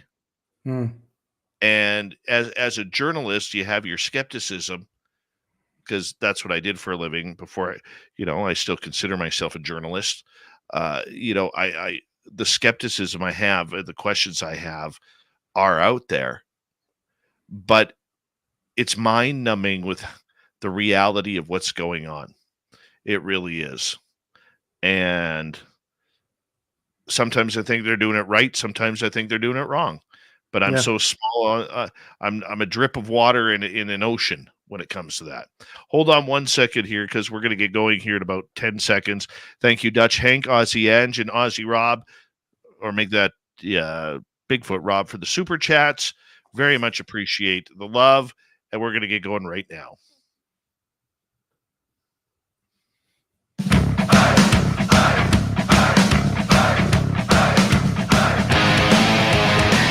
We're into the second half of Spaced Out Radio tonight. Good to have you with us. My name is Dave Scott. Always appreciate earning your listening ears wherever you are on this beautiful planet we call Earth. Hey, I don't know if you know or not, but all of our archives are free. You can find us on any major podcast network or on YouTube at youtube.com/Spaced Out Radio. Our website, spacedoutradio.com. We have a plethora of features for you. Rock out to Bumblefoot, read the news wire, check out our swag as well. Follow us on Twitter at Spaced Out Radio, Instagram at Spaced Out Radio Show, and on Patreon in the Space Travelers Club. Here we go with Grant Lavac. We have him till the top of the hour. We're looking into UFOs over Australia. He is a researcher. He's an enthusiast. He's a podcaster, an activist. This guy does it all. Grant, it's been such a great conversation tonight. Very much appreciate you doing this with us. Totally. You're very welcome, Dave. It's good to be with you. Where do we go from here? You see what's happening in the United States. I think we can all agree that for some reason we need the United States approval on any sort of disclosure. Australia is not saying anything. The UK is not saying anything. Most of Europe isn't even talking about this subject. However, Canada's not. Brazil is. Mexico's trying to. But we all look to the United States to look what Big Brother is going to be doing. Do we need to be having that attitude? Or because of the protection and the military spending that the United States does, do you think it's the respect as to why we're not doing it? Well, that's a great question. And look, and it is encouraging to see that only in European Parliament, only I think a week or two ago, there were obviously some historic discussions on UAP, and there was representation at this. I don't know if you would call it a hearing, but there was a discussion in EU Parliament, and Ryan Graves was represented remotely, virtually. You had a representative from the SCU, Scientific Coalition on UAP Studies. You had Peter Skafish from the Sol Foundation there, and basically asking the question of the committee, what can the Sol Foundation do to help move the needle for the EU? And the response that the chair of this committee gave was that, it's really the thing that will move the conversation along for the EU is political will. And at the moment, there isn't the political will needed that obviously we're seeing in the United States to elevate the conversation on this topic. And that really rings true for Australia. There's just a lack of political will. It's not an election issue. It's not a voting issue. But I think the EU, the chair of this committee, is confident that if some formal reporting and recording mechanisms are implemented that will allow pilots in the EU to report observations of UAP that they have, if they see something that they can't reconcile in EU's airspace, that they have a means by which they can report on it and do so openly without the fear of ridicule or stigma. If the EU goes that way, if it follows the lead of Americans for Safe Aerospace under the leadership of what Ryan Graves is doing to, this proposed legislation that's been put out by members of Congress in the US, the Civil UAP reporting legislation that would require civil aviators, pilots, personnel, flight attendants, to report observations of UAP to the FAA. And I think that would be significant if that legislation passes. If it does, I think it only strengthens the chances for there to be some form of formal reporting mechanisms implemented in the EU.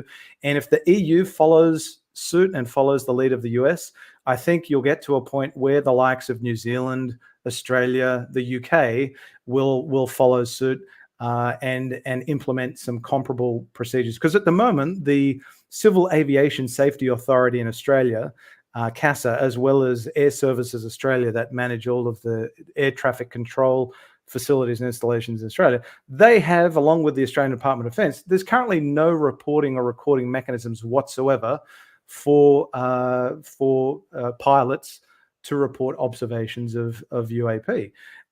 So I hope that there is a paradigm shift on that front down the road, because I've always come at the UAP issue from a national security threat and safety of flight risk position. That's always been the means in which I think that the Australian government should be taking the topic seriously. And certainly there is the argument to be made that the scientific and academic communities should be scrutinizing this topic and take it seriously, like the Galileo Project, like non-profit organizations like the Sol Foundation. There are very few folks in Australian academia that are taking this topic seriously. There's actually one that's actually doing a free talk in Queensland later this month. His name is Dr. Adam Dodd out of the University of Queensland. He's actually one of the few Australian academics that's published journal articles on the UAP topic. And so it's interesting and encouraging to see that there are some folks in the academic community in Australia, in a government, that are taking this topic seriously and want to better understand the nature and the extent of UAP. My big frustration, and good to see Chili Farm Brisbane's here, joins my live streams from time to time.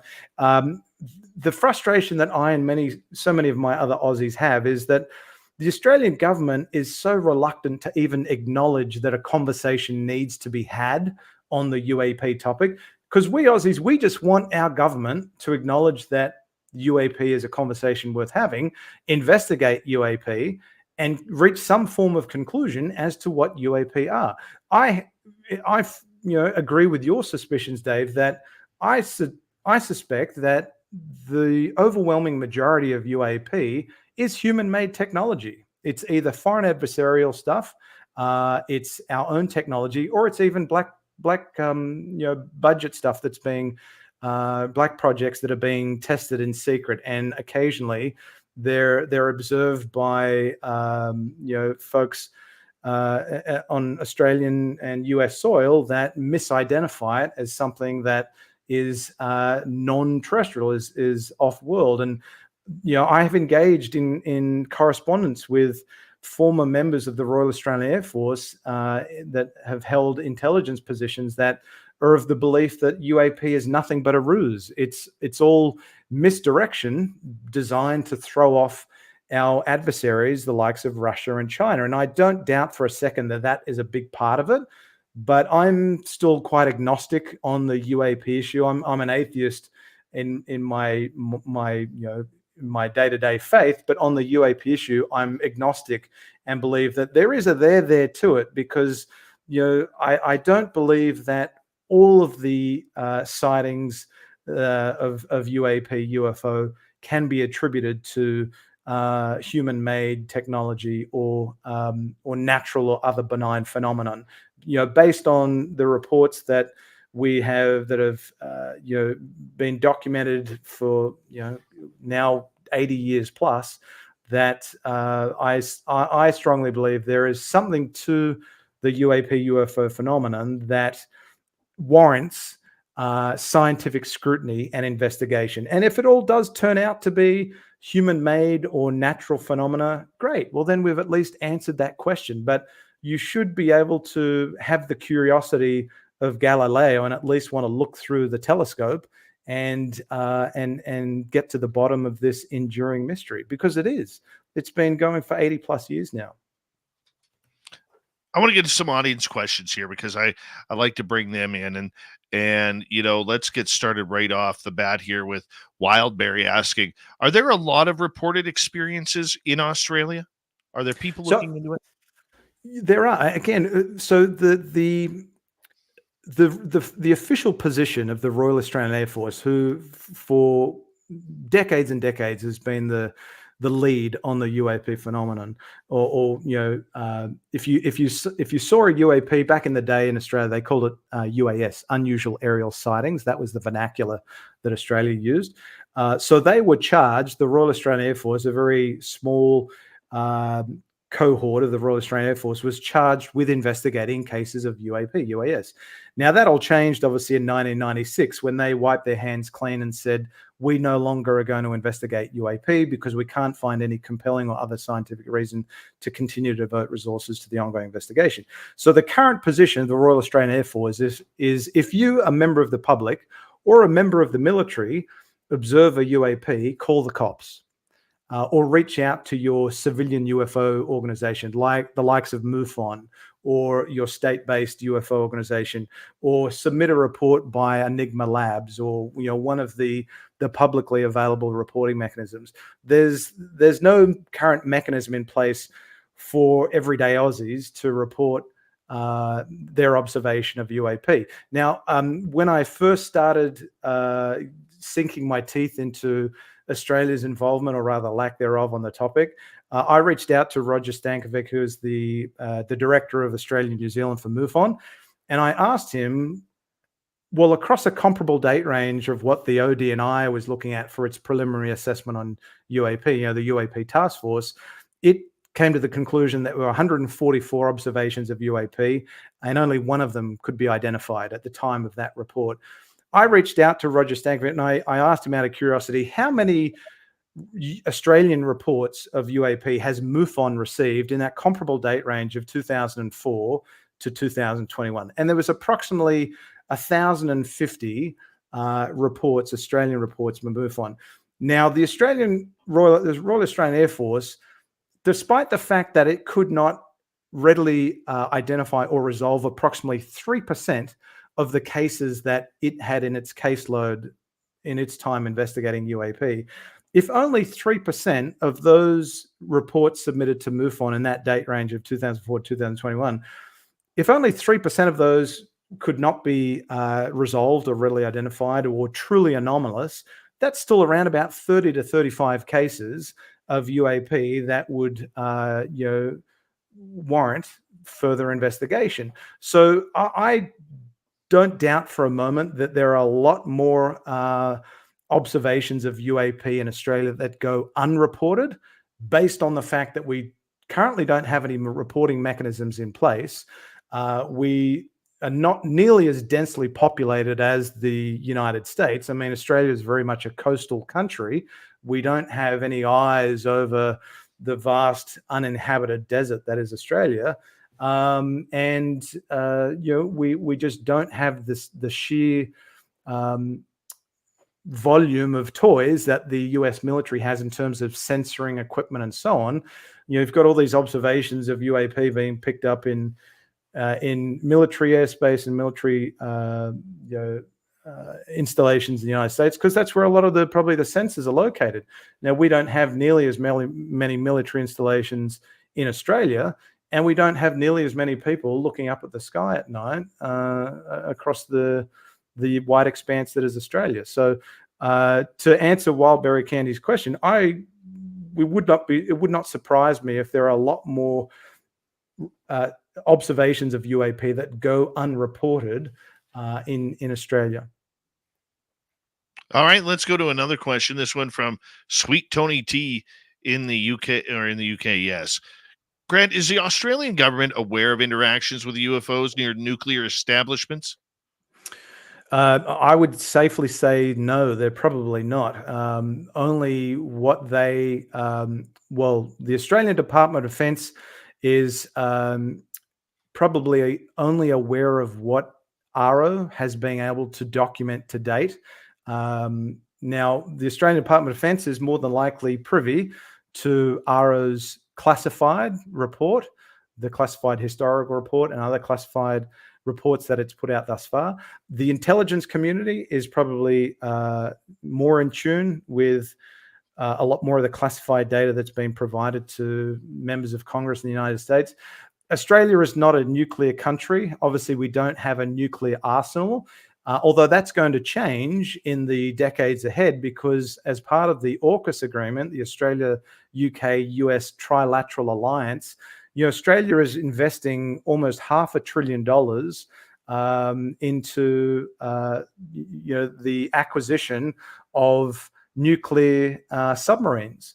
So if and I've said this before, that and Ross Coulthart has said this before, that if it is true that there is a crash retrieval reverse engineering program, and Australia is about to buy some nuclear submarines that end up being lemons because the US has been able to reverse engineer some form of exotic propulsion technology, well, the Australian taxpayer is funding the acquisition of outdated technology by the way of nuclear submarines. That's one thing to consider. And if we believe what has been reported from the likes of Robert Salas and others, Robert Hastings with his work, UFOs and Nukes, if UAP are attracted to nuclear assets, as they've been reported, well, if Australia is about to acquire some nuclear assets of its own, it better upskill itself and understand the threats that UAP pose and the links that UAP have with the nuclear aspect, because we may be in for a rude awakening if our sailors are about to start learning how to operate nuclear attack submarines, not have any nuclear weaponry on board, but be nuclear powered. And that begs the question: well, what if there is USOs or UAPs that there is a direct relationship with UAP and nuclear power? We better then read up and get briefed on it pretty quick, because the US has told us time and time again that UAP pose a national security threat based on the incursions that they have made in and around nuclear assets in the United States. And the USS Nimitz is a perfect example of that. Love it. All right, let's move to another question here. Let us go over to Dave here, who is asking, have you heard of any efforts to remote view Pine Gap and other interesting sites in Australia?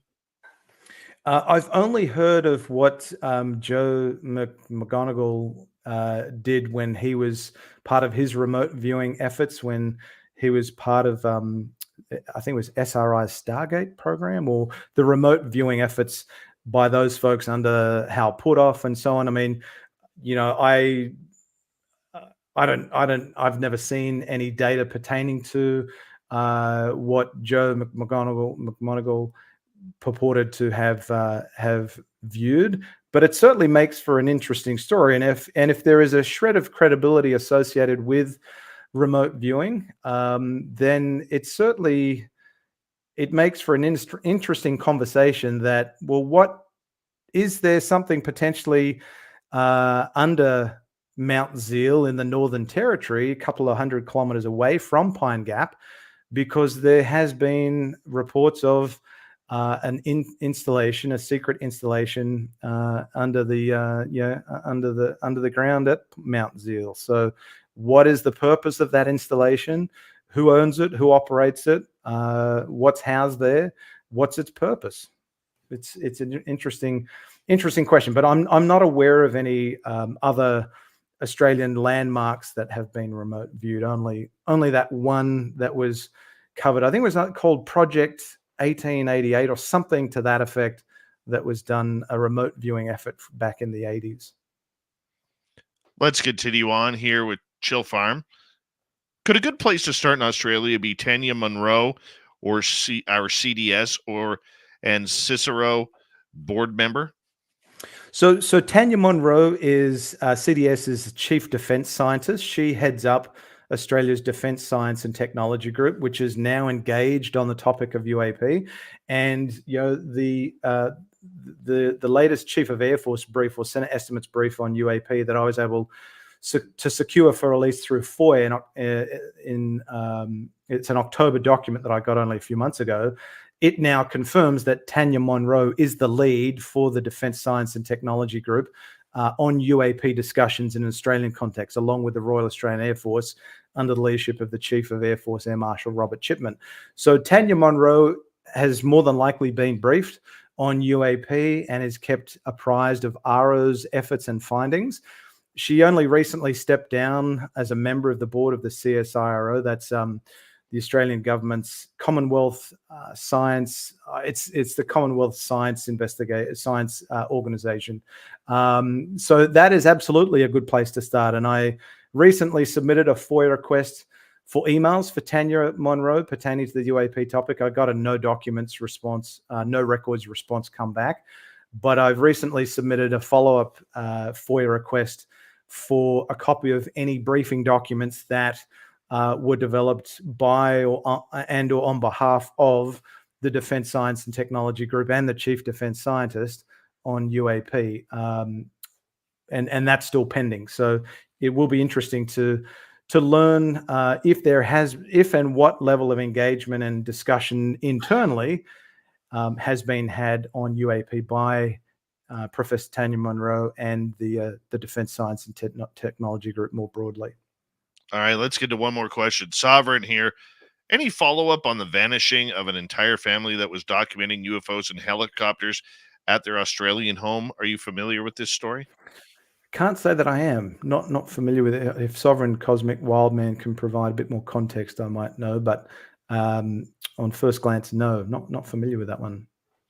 All right. So actually, to that point, there was actually a really good, and I think it's still available for viewing. I can't remember what channel it was released on in the US, but I was grateful to be invited to participate in a 6-part documentary series that Australia put out last year. It's called Close Encounters Down Under. I was featured briefly in episode 4, which covered the Westall incident, funny enough. And it's a really good 6-part series because it goes into great detail on some of the most famous and unresolved cold cases in Australia. So it's called Close Encounters Down Under, and I think it's available for streaming online in the United States, in Canada, Australia, and New Zealand. Awesome.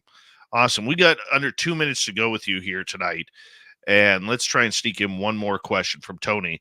Grant, do you have knowledge of the Indigenous peoples of Australia having interactions with UFOs? And what is their view on this? Your thoughts? I don't have any knowledge, only what's in the public domain, that the Indigenous people of Australia, the Aboriginal people, if you just look at some of the incredible cave art and what do they call them? The name's escaping me, but if you look at the cave art that is well documented in photographs, and you can actually visit a number of these sacred sites in Australia. There are petroglyphs, I think was the word I was after. There are representations of what we would consider to be that resemble astronauts or space beings, or the alien greys in a lot of these petroglyph and these cave art depictions that exist in Indigenous Australia's sacred sites. So it makes you beg the question: what is it that the Indigenous people of Australia, what inspired them to decorate their caves with representations of sky people or alien greys, and it is prevalent in their storytelling, generations handed down from one to another through Dreamtime, that space people are represented in their folklore and mythology. Grant, thank you for coming on Spaced Out Radio tonight An absolute pleasure you sharing your information with us. We really do appreciate it. Coming up next, Steve Stockton from Among the Missing. Travis Willier-Mustus has the short and cryptid report as well. Hour 3 on Spaced Out Radio is next. You're listening to Spaced Out Radio with your host, Dave Scott.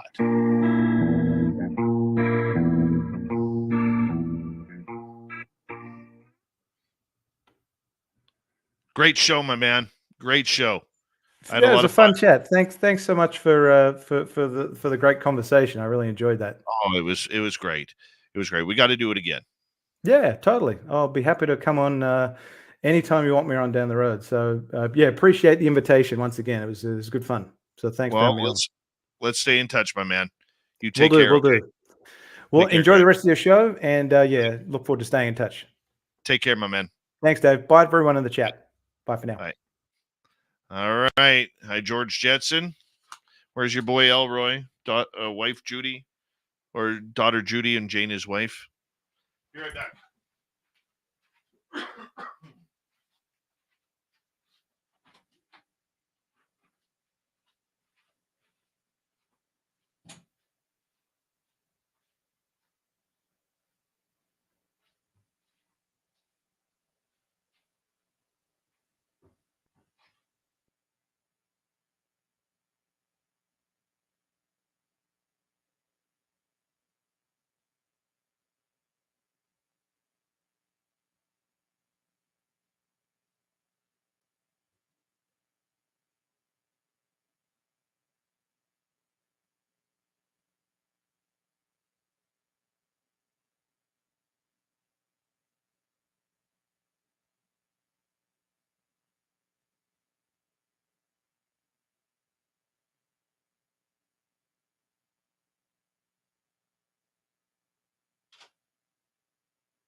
All right, I am back.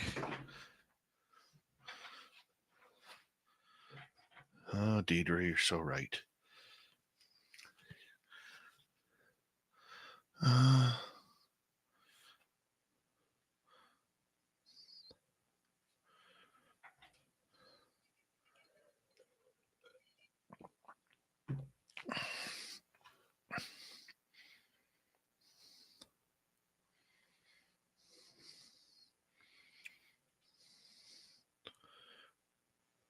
All right.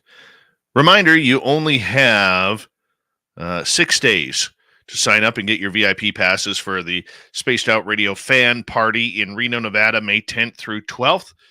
We have a great event planned, and we want you guys to be a part of it. Come join us in Reno at the Silver Legacy Casino Resort. We're going to have a bunch of people that you've seen on this show, from Tom Whitmore to Science Bob, Melinda Leslie, Geraldine Orozco, Jackie Harmon, Lee Strauss, Merle is going to be there, and many more. There's a ghost hunt. There's a Skywatch, VIP fan party with all our guests. So come join us. Info@spacedoutradio.com is where you can book your tickets. Info@spacedoutradio.com. Let's check it on out. Hi, gorgeous Larry. How you doing? Been a while. Let's do this thing, everybody. Here we go.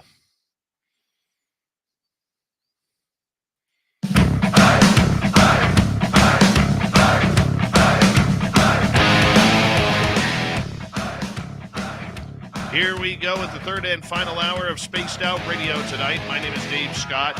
Always appreciate earning your listening ears wherever you are on this beautiful planet we call Earth. Hi to everyone listening in on our terrestrial affiliates around North America, digitally on Odyssey Radio, TalkStream Live, and KPNL. All of our archives are free. You can join us at youtube.com/Spaced Out Radio. Do old Davey the favor, hit that subscribe button. The Desert Clam has set the password for tonight in the SOR Space Travelers Club. Teghermanagent. I'm not even saying that again. It's too hard. Yep. The Clam sets the password each and every night right here on Spaced Out Radio. Our website, spacedoutradio.com. We have a plethora of features for you. Rock out to Bumblefoot. Read the news wire. Check out our swag as well. Follow us on Twitter at Spaced Out Radio. Instagram at Spaced Out Radio Show, and on Patreon in the Space Travelers Club. All right, it is that time of the night where we say hello to Steve Stockton from Among the Missing and another creepy story. Hello, friends. Welcome to Among the Missing YouTube channel on Spaced Out Radio. I'm Steve Stockton, and I'm about to take you on an unbelievable journey of people just like you. Their stories and encounters will haunt us on Among the Missing.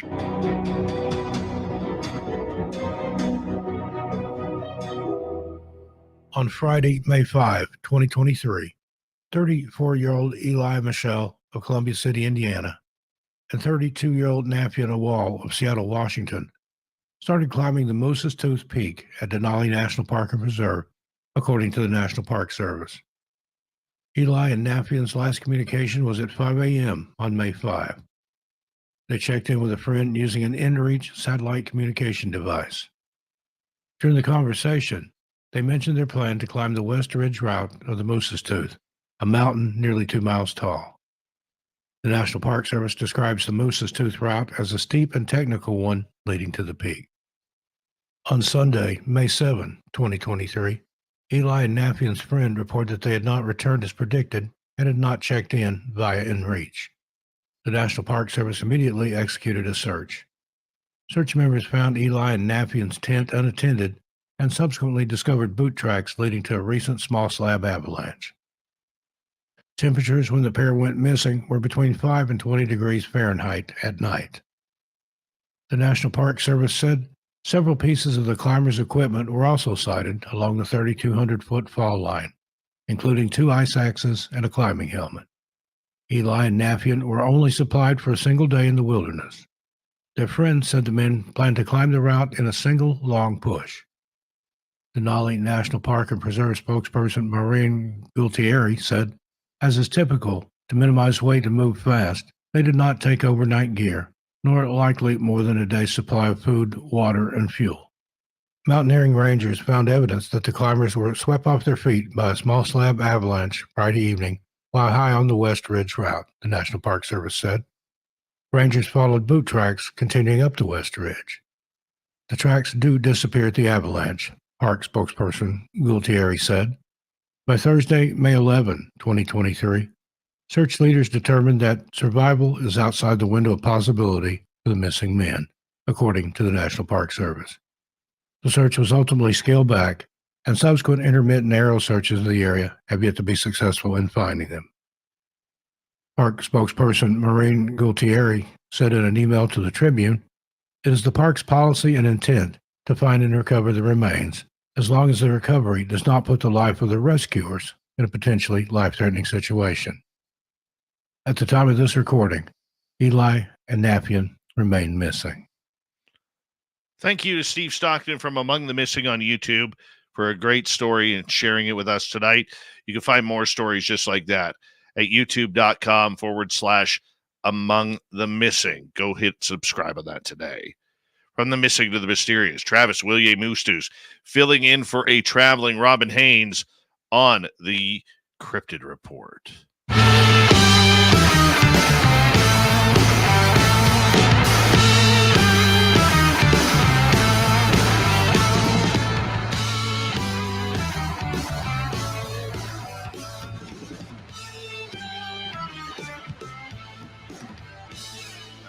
Travis William-Moostus, it's always good to have you here, my man. How you doing tonight? Doing great, my friend. Been very busy, rather busy with everything that's going on right now, currently in this time, and signing some books right now. I'm currently signing 3 of them, and going to be sending these out to a person who just recently purchased them. So I'm pretty happy with that. And these are ones that I've already released, and I have a brand new one out there today. So I'm happy to. Yes. Tell us about your book that you just released today.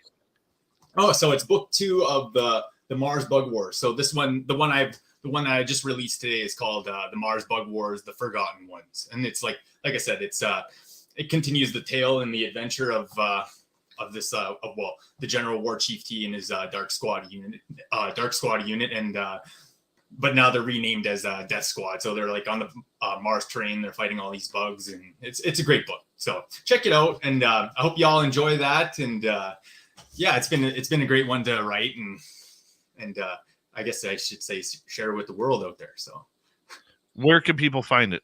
You can find it on Amazon. It's there in the general search. Just go look up the Mars Bug Wars, and you'll pop up there. You'll see this image. It's an image of a couple of Space Marines standing in front of a mech unit, and then the other one is Skull Space Marines, and they're like kind of like I should say surrounded by nuclear explosions and stuff. So check it out.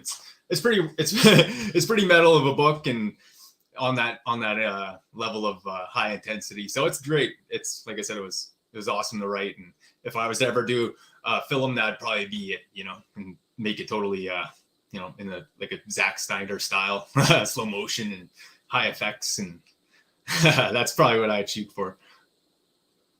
Wonderful. We bring you on to talk about some cryptids and monsters. I've never really asked you, how do you get your reports? How do people contact you if they're having issues with, say, dogmen looking in their window or Bigfoot roaming through their gardens? Well, it's usually a community thing. A lot of times the elders will reach out to just like I said, to a community with kind of concern. They'll be like, hey, so we're getting some of these this strange activity out there. It could be this, could be that, but just carry if you're going to carry something to keep yourself safe out there, kind of deal. And if you're out there in the woods, to be extra careful and stuff. So there's little warnings that do go out, or people bring up a situation that happens, or for example, that time with the roof situation, how they're all connected, and that was just strange.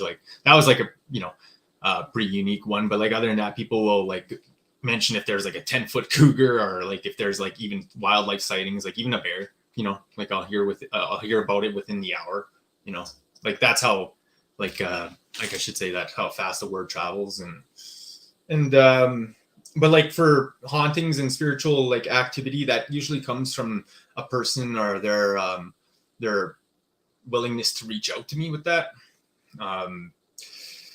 It's really on them, for them to like, if they're going to ask me for that, or to check into it or investigate and to go about that. And but like for when it comes to like working with like say like the whole residential school things and stuff, that's more like on a government kind of level. Like, I'm being trained in it to archive the information and help with that process of I should say all these findings and I should say documenting it. And so like there's that, right? Like there's also professional part about some of these investigations too that go into finding some of these lost ones out there. But in terms of like when it comes to like out in the woods and cryptids and stuff, like it's not like I can just go, I'm gonna go out there and go see Bigfoot today. Like some days, like I said, most of the times it's I'm gonna be like, you can go in there with the intention, but most of the times when you're out there, it's like you could be next you can be in front of a giant bear, or like what I mean, or a giant cougar or something. It's pretty random, right? Or you'll see moose, or most of the time it's moose or deer. Or there's been a lot of those lately. It's a lot of deer activity. And I don't know, like for the sky right now, it's been very like I should say the whole magnetic atmosphere has just been like so like vibrant with the like aurora borealis, or more than the northern lights, or chipayuk, what we call them. And but yeah, it's like it's been so like all this energy has been very heightened. So like I can only imagine like a lot of these things like sightings and situations starting to pick up, especially near the eclipse time, right? So there's a lot of teaching that go into that about like in the old days, like we would respect those times, like when the sun would go and try like die and become anew again, right? So it was like renewing itself in its new light. So there's a lot of ceremonies that took place. A lot of people would stay inside, like they wouldn't go outside during the day, and like during those times and the darkness would come around, because a lot of the dark spirits are active too during that time. So a lot of people get sick, or if they look at the light, they'll go blind and all these things like that. But that was just known, like it would make you blind to look at the sun. But it was like you were told not to look at it because spirits can travel into your, like dark spirits can travel into your, it leaves you open, right? And so when people are doing these ceremonies out there during this time, it's very important that they open up the correct portals at the right kind of pathways, like aligned for the spiritual vibrational frequency and light, and that's very important, and it's dangerous when people do that with technology. That's what I was trying to explain the last time with all about the eclipse. So when that day comes around, usually, when that happens, those times, like when it starts to people don't go outside and stuff, right? It's kind of like you stay inside and you take a moment of prayer to align yourself with the ancestors and the people that came before, and like align yourself with that those spiritual paths, and like I said, live that life for the new light that you plan to set in motion for your day-to-day existence. All right. I want to ask you in regards to the eclipse coming up in a few days, as well as we also have that time of the year where the aurora borealis comes out. How do cryptids react to those earthly phenomena? Yeah, so there's a lot of like I said, the cryptids come out, like, so a lot of different kind of spirits can like pretty much infect a lot of people's dated, like infect their souls, or try to latch on, or like try to possess them in a sense of the word, right?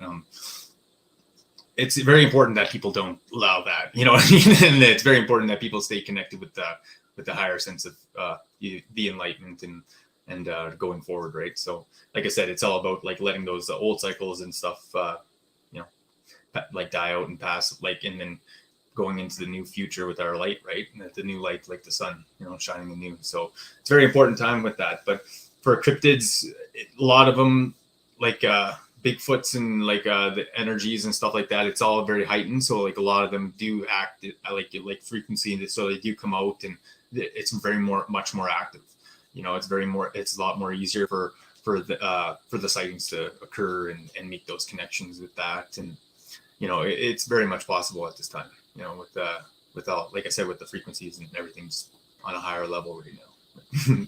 Okay, but are they more active? Are they more rampant? Like, say, on a full moon, for instance. You know, my sister worked as in provincial corrections for 35 years, and she would say, "Hey, like, it is true what they say about full moons, that the inmates get a lot more restless and a lot more violent." Are cryptids the same way, say, during a full moon? Yeah, some of the eyes change colors and different kind of energies. Like I said, like come to are able to manifest themselves during the time when the darkness, like the sun dies and the darkness is around. And you know what I mean? It's very important not to let those dark things latch onto people, right, and enter them. So it's like kind of like you got to be very careful with your with how you're surrounding yourself in that time, and you know, with your connections to energies above and all around.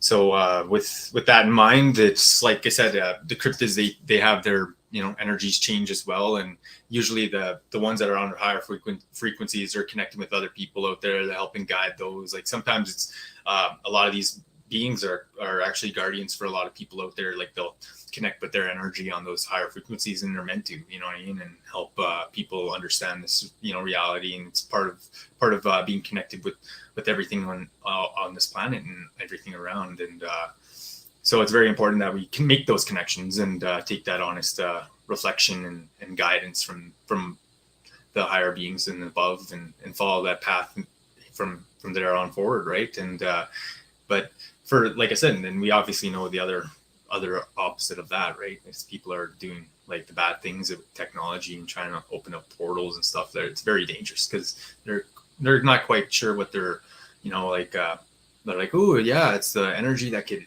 you know, be creating the worlds in reality. And it's like, yeah, but you're not knowing what level of energy that is connecting with or opening to, you know what I mean? It's like, it's very dangerous. That was my my whole thing I wanted to mention about that. Give me a second, let me get this key. Yeah, no problem. Okay, so when we have these cryptids starting to act up in the middle of a full moon or aurora borealis, or maybe a meteor is flying by, or whatever it may be, I'm wondering, are they more aggressive at that time? Are they more violent at that time? Do you take precautions around then? Yeah, a lot of animals will I know like moose and like deer and stuff, like they'll go more deeper into the woods where it's very hard to get to, like, and get them.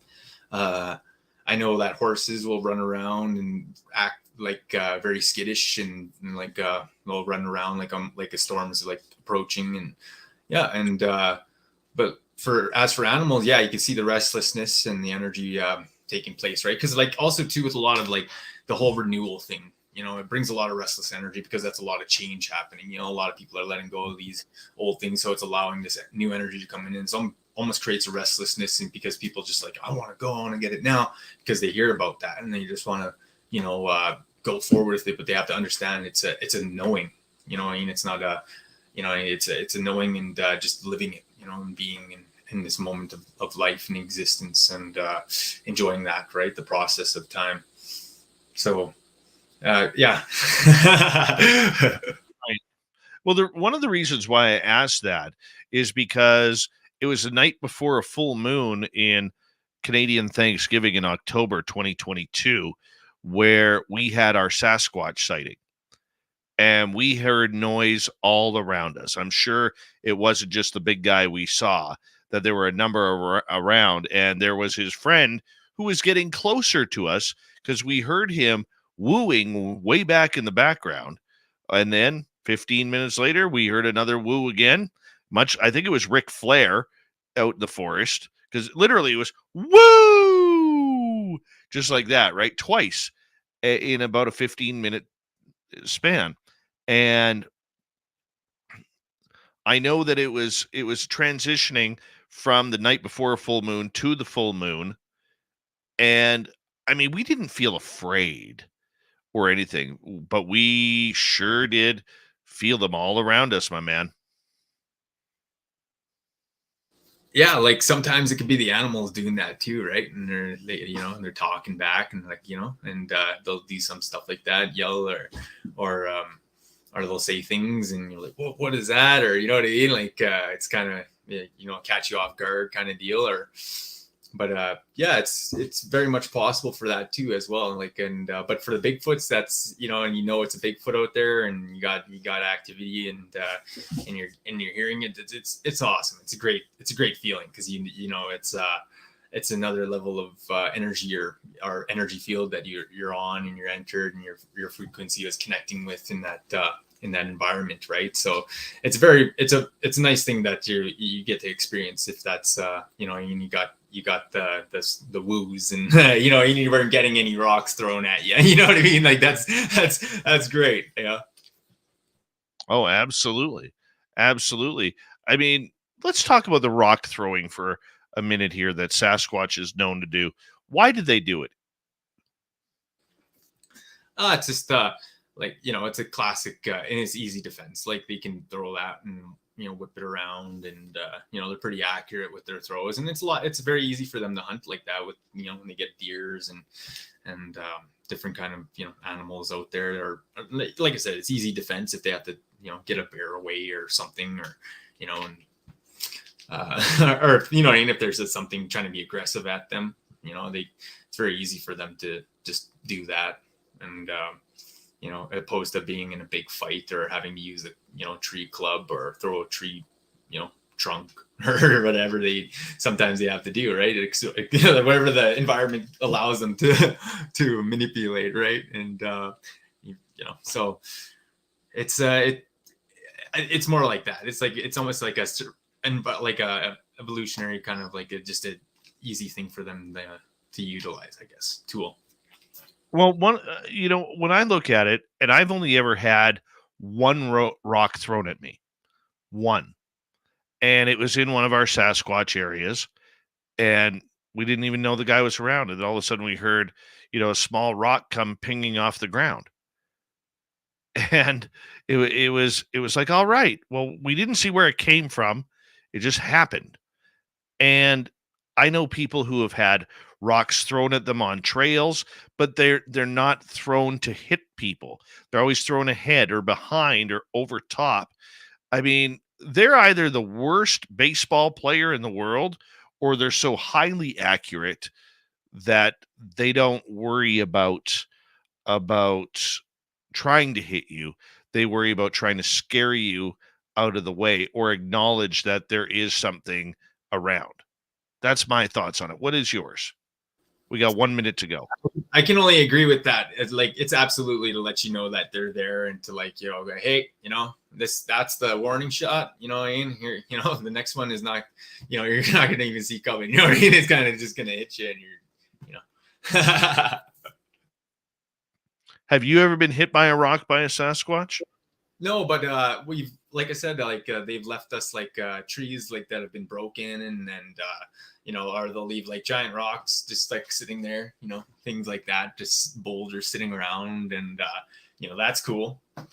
And or the tracks will be around and things like that, and you'll see areas that are laid out, they're hanging out and sitting around and in the wood, the tall grass, where it'd be nice and comfy to hang out, and you get stuff like that. Travis, I want to say a big thank you for coming on Spaced Out Radio again tonight for a very short but exciting cryptid report. You're always so knowledgeable. We'll do it again very, very soon, my man. Thank you very much. Oh, my pleasure. Thanks for having me on, Dave. Hello to everyone out there. Take care and have a lovely evening, All right. The Dave 101 coming up next. You may not like what I have to say, but I'm going there anyway. Spaced Out Radio continues. This is Spaced Out Radio. your host, Dave Scott.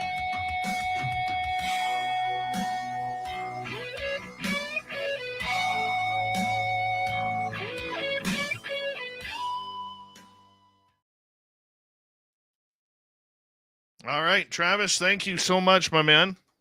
Woo! Right on, Dave. I'll catch you around when I catch you, dude. It was wonderful. All right, buddy. All right. Take care, buddy. All right. We love Travis around here. What a great dude. What a great dude. All right.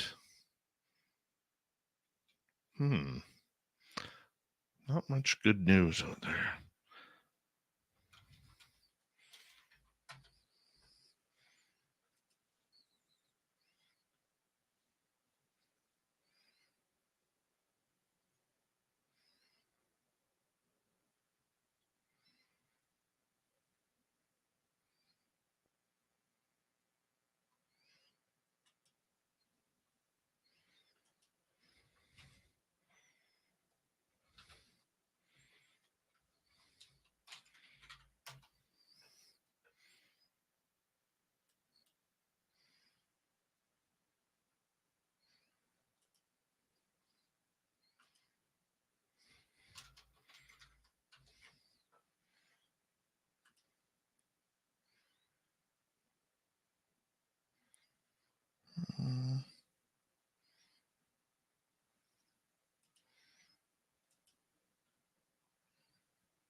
Give me 2 seconds, everybody.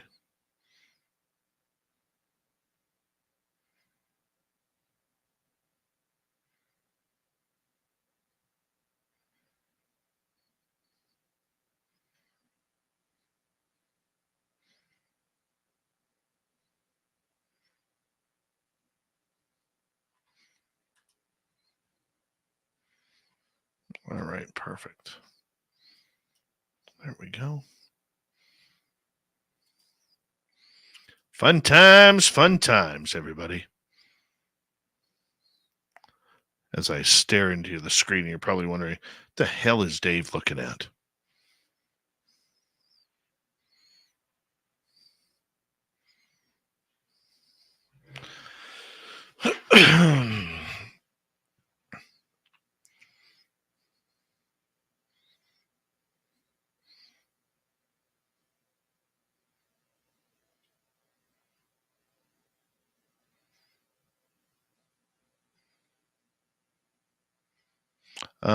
Paisley Parker, I have asked. She never returned any of my messages. So, whatever. No, Dave doesn't like Glenn Beck.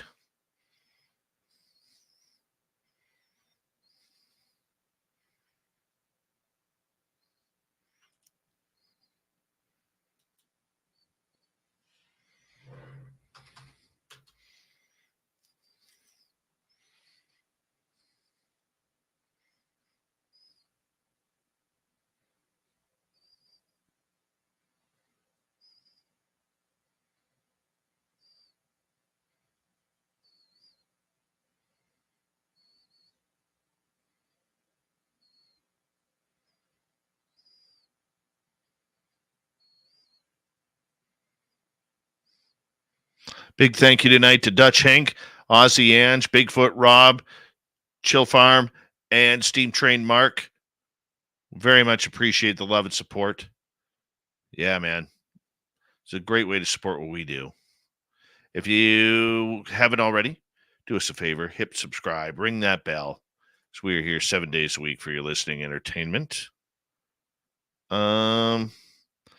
George Jetson, okay. If you've sent one, I know Kat is looking into them. You can try sending it to me at dave@spacedoutradio.com. dave@spacedoutradio.com. Yeah, if you've got through, your name is on the list. She may have emailed back, and make sure you check your junk mail.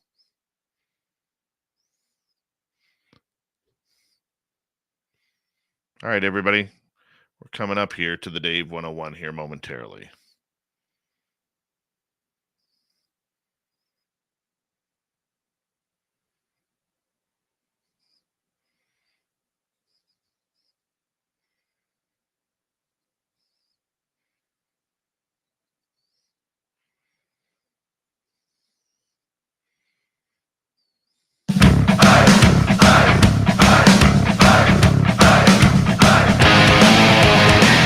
Here we go with the final half hour of Spaced Out Radio tonight.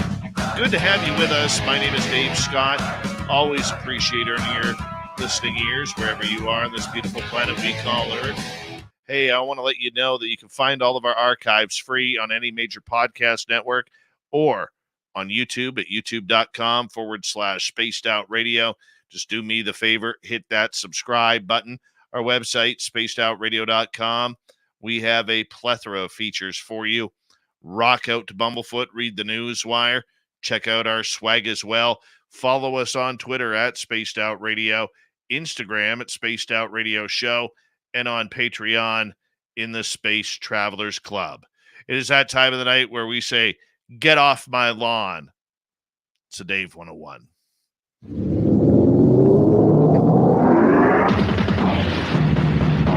It's time for Dave 101.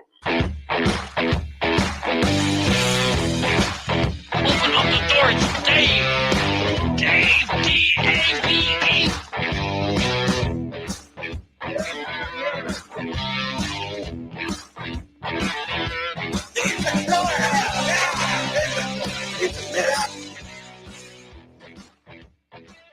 All right, there are a number of roads we don't go down on this show. We don't go down ugly conspiracy theories that could really harm people. We don't go down the road of diseases like COVID or anything like that because we always use this show as an escape for people. However, politics is one of those rare topics that kind of interacts with what we do because of the UFO field. Now, I don't know about you, but I try and keep politics out of here. I try and keep politics off this show. You get hammered enough by it each and every night. You really do. But tonight I'm going to step into that realm because I got to get something off my chest. It's been gnawing at me all day. Last night during the UFO court with Courtney Marcassani, I had a few people reach out to me saying they didn't like my politics. They didn't like where I was going when we were talking about Tim Burchett and a recent interview where he was saying some pretty nasty things to the LGBTQ community. Now, I'm going to profess this because I don't talk politics, but I got accused of being somebody who supports that type of thing. I got accused of being somebody who is a little too conservative with my thoughts. All right? I don't allow politics to take part in my chat room because in our chat rooms, which we have, the radio audience, you can't really see this. We have people from all genres of life. We are a place where people can come together. People can, from Republicans to Democrats to libertarians to liberals to people who are woke and people who are not woke, to hang out and come together as one in humanity. We don't care what color you are, what religion you are, what your sexual preference is. We don't care. Why? Because we all have some things in common. We love UFOs. We love the paranormal. We love the supernatural. We love cryptids. We love consciousness. And that's what it's all about. We all need to mind their own business. But I got offended about this because a couple people, yeah, I got offended. Wow. Well, I am going to say that. I got offended because a couple of people came up to me and said, you shouldn't be doing that. I'm not going to listen anymore because I talked about Tim Burchett. Well, guess what? I'm going to open up to you guys about my politics tonight. And the first thing I'm going to say is, normally I would say, it's none of your business. It's none of your business who I vote for. It's none of your business who I support, just like it's not my business with who you vote for, who you support publicly. I also want to admit to some people in the audience out there that I have no say in what happens in the U.S. I cannot vote in the United States. I am Canadian. And as a Canadian, I take part in Canadian elections. My politics do not matter with what happens in the United States. Okay? Your views are yours. Mine are mine. I don't share my religious views. I do not share my personal life. Okay? I have a beautiful daughter who is part of the LGBTQ community, but you never hear me talk about my family on here because guess what? It's none of your business. And I don't say that to be insulting. Okay? But what we talk about on this show on a nightly basis is about us coming together as people. Okay? People who have a love of these topics in common. So I'm going to tell you, I am what I would consider a hybrid between a conservative and a liberal.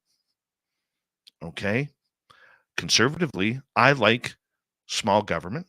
I like the fact that there are people who are able to pay their bills. I like lower taxes, which we do not have here in Canada. But I'm liberal enough to know that what happens in your bedroom is your business, and what happens in mine is mine. I believe in women's rights. I believe in the right of freedom and choice for women to do whatever they want. I believe that people need to be accountable for who they are. All right. I believe that we need more interpretation and understanding into the world of drugs, because there is so many overdoses these days of good people and lives wasted because of drugs. All right. This is hard for me to talk to because I never thought I would actually have to have this conversation on this show. All right. I never thought I would. But the fact is, people out there are always looking for aha, gotcha moments. They don't, and this is a problem in society right now. We're not explaining a full sentence or paragraph anymore. We're looking for those 3, 4, 5, 6 words that we can be offended by. And I'm offended that people are getting offended because they're not following their full scope, the full sentence, the full paragraph. They are only concentrating on certain words that literally affect them and trigger them. These topics that we talk about on a nightly basis are for everybody. There are times when we are going to get into conversations that are uncomfortable, like we did last night with Tim Burchett, the congressman who is a little too wacky and conservative for my liking. But I made the comment that, hey, we need him in the UFO world, not because of his politics, but because of his support for finding what's going on. But no, there were people out there who didn't hear that part. They just wanted an aha, Katya moment, and that's what they were going to build on. Look, I love people all around. I don't care if you're black, you're white, you're native, you are from China, Japan, Africa, the Middle East, if you're Muslim or you're Roman Catholic or you're Christian or you're whatever you want to be. Okay, if you're a Latter-day Saint, good for you. Good for you. That's awesome. We've had everybody on this show. This show is non-discriminatory. It never has been. It never will be. All right? We don't like that kind of stuff. What I like about the people who listen to our show is while they wake up in the morning and get hammered all day, not on alcohol, but by news, by the media that isn't working for the public anymore, by the social constructs that we have to live by that many of us do not agree with, by the fact that you have to watch what you say. You can't even open up a door for a person anymore because they may get offended. That's what bugs me. I just like treating people well. I want to be treated well. I want people to treat my family well. I want people to not judge what my family is about, what your family is about, or anything. And for those 3 hours a night, we can actually shut it down. We can actually come together as friends. Why? Because we love aliens. We love ghosts. We love Bigfoot. We love Dogman. We love near-death experiences, out-of-body experiences, UFOs. We love the weird stuff that brings us together. And it's tiring. I don't know about you guys, but I am tired. I live in a country that is going through a major influx of separation right now. And if you haven't checked out Canadian politics lately, because most Americans don't, I would get a real eye-opening of what is happening up here. It's not pretty. It's not pretty at all. But when it comes to this show, how I feel about Canadian politics, how I feel about U.S. politics, how I feel about who I should vote for or the taxation that we are getting hit with, it doesn't matter. It doesn't matter whatsoever. And this is why if you ever attend, especially our radio audience, you attend in one of our live chat rooms, okay, I always will have myself or my wrenches, my guardians, my moderators, shut down any political talk that goes on. Why? It's not because we're, putting a stomp on free speech. It's because what we're doing is we're allowing people to get away from that garbage that they are hammered from the time they wake up until the time they tune us in. Guess what, people? The aliens that could be coming to this planet soon or outing themselves soon if they're already here, they don't care if you're Republican or Democrat. They don't care if you're conservative or liberal. They don't care. No. Do you think Bigfoot cares if you voted for Biden or Trump? Do you think that Dogman cares if you like Trudeau or not? They don't care. The phenomena does not care. You know why? Because it's focused on other things, bigger things. And what we need to do is we need to be able to come together and just allow conversation to happen. We need to start listening again, not listening for what triggers us. All right? Like I said before, you never know my politics. I don't know yours. I don't care. And I don't say that to be insultive. Okay? But your political rhetoric has nothing to do with this show that we talk about. Are we going to discuss politics? We have to. We have to because, unfortunately, the UFO story has become very political in many countries outside of the United States.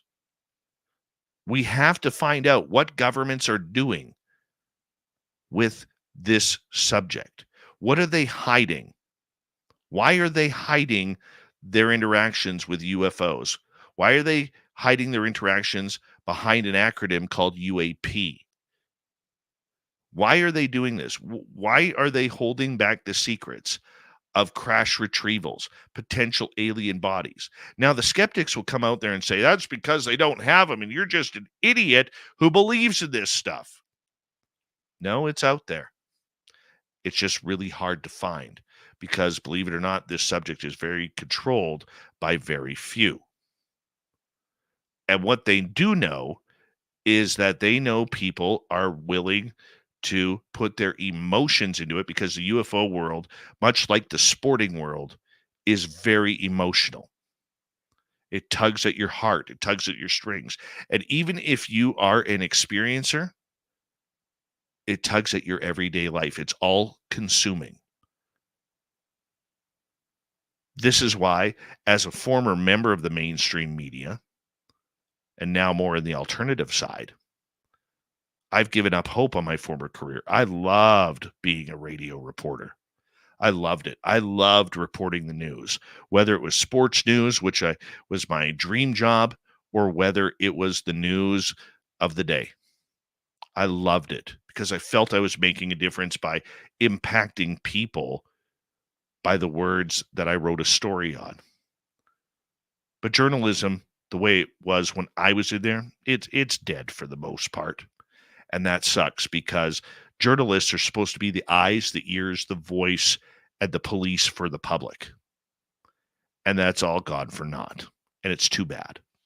It's too bad. But that's another conversation for another day.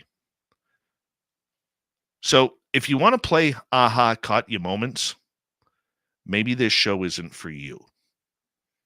Maybe this show isn't what you want it to be. And if you got to walk away from listening, I'm okay with that. I'm okay. But I will continue to treat every member of my audience like their family. And I'm not just saying that for ratings or anything. If you go into my chat room every night, and if you've never been in our chat room and you're listening on radio, or you're just somebody viewing this on Facebook or Twitch or Twitter or YouTube, all right, first thing I do every show and continuously through the show is I make people feel comfortable. I say hello to every listener in our chat room, everyone. With the size of our audience, we have the ability to do that. Now, if we had, 2,000, 4,000 people in our chat room per night, it'd be a little difficult. Might have to not do that and just give a bulk hello to everybody. But we're not there yet.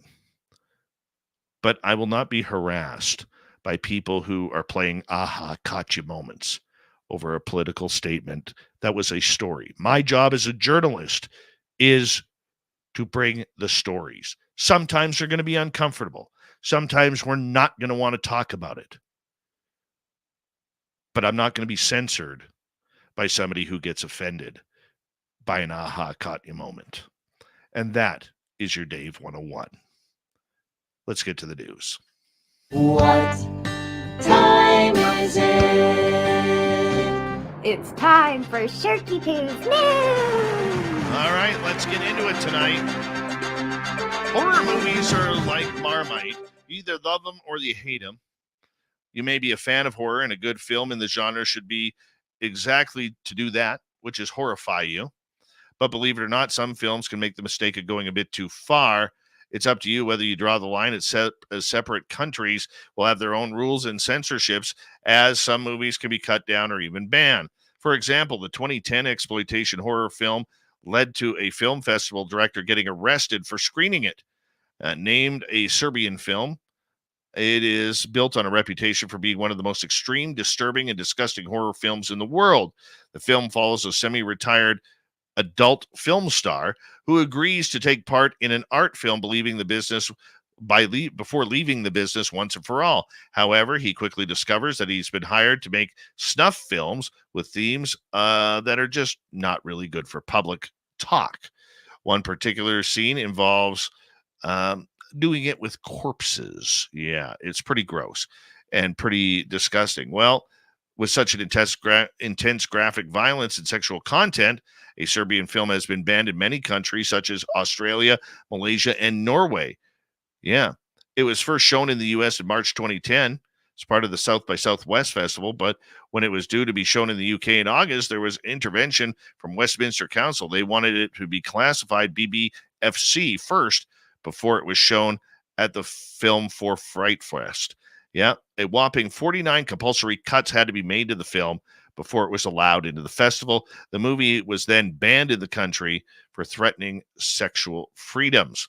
Yeah, hard to believe that's out there. Hard to believe that is out there. All right, get your tinfoil on.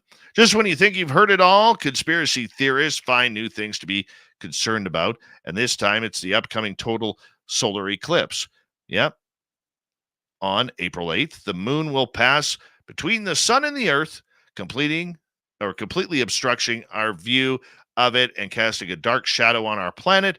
During any one eclipse, totality only occurs in a narrow track on the surface of the Earth. This is known as the path of totality. While total solar eclipses happen every 18 months or so, they typically recur at any given place only once every 360 to 410 years. Until next week, that is. And it's left conspiracy theorists believing that the upcoming event will cause a massive human sacrifice. What? Yet Reddit users on the conspiracy thread explain that if you overlay the path of totality of the total solar eclipse from 2017 to that due next week, the two paths form an X near the New Madrid fault line. If something were to trigger that fault line, something man-made, they could make look completely natural. It could mean a serious loss of life disaster for the U.S., they wrote. An earthquake on the New Madrid fault line could be up to 20 times larger than an earthquake with a SoCal epicenter. Now, of course, the two paths cross years apart is about as meaningful as your running route looking like the shape of a dog on Strava. But it's not that wild, though. They also delved into theories about the Ring of Fire eclipse, an eclipse that happens when the moon passes between the sun and the earth, whilst at its farthest point from Earth. Because the moon is further away, it appears smaller than the sun and doesn't completely cover it, creating a ring of fire effect in the sky. The post continued speaking on X. Elon Musk changes Twitter's name to X. Oh my gosh. They're really, really reaching for this one. Yep. Let's have a good story. We've all misplaced some pocket change every now and again. What about billions? Well, this American state is having a major head scratch moment after realizing it has a whopping $1.8 billion in its bank account. That's right. South Carolina has racked up an enormous amount of wealth over the last decade, and nobody has any idea where it came from. I think I can speak for everyone when I say this is a dream only us paupers could have, but for South Carolina, not so much. Governor Henry McMaster went on to confirm last week that no money was lost after the bizarre find. Apparently, the bank account might be the result of ongoing account troubles for the state, which all stem from a computer system transition in the late 2010s. Yeah, 1900s. That would be a long time ago. Hey, that is your news for the night. Thank you to everybody tuning us in. Thank you to Grant Lavac. And we say hello, Mr. Ron Bumblefoot Thal, rocking in the background with Little Brother is watching. Bumblefoot is the official music of Spaced Out Radio, rocking us in and out of every single show. Get your horns up for the guitar god himself. Special thanks to everybody listening in at work, at home, in your cars, wherever you may be. Thank you to everyone in our chat rooms tonight. YouTube, Twitch, LGAP, Facebook, Spreaker, LinkedIn, the Space Travelers Club, and on Twitter or X at hashtag Spaced Out Radio. Remember, this show is copyright by Spaced Out Radio and SOR Media Ventures Limited. Thank you so much for choosing to share your evening with us, because together, my friends, don't make a mistake. We're watching. We own the night. Mr. Bumblefoot, we need a favor. We need you to take us home.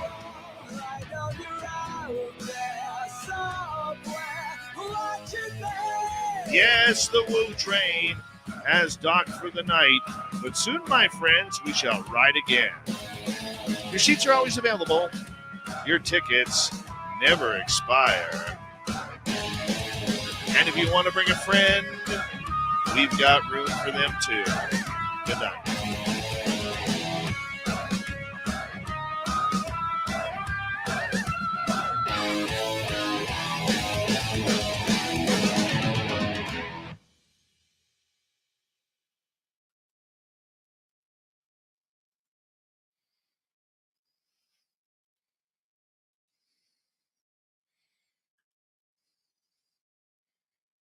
One sec here, guys.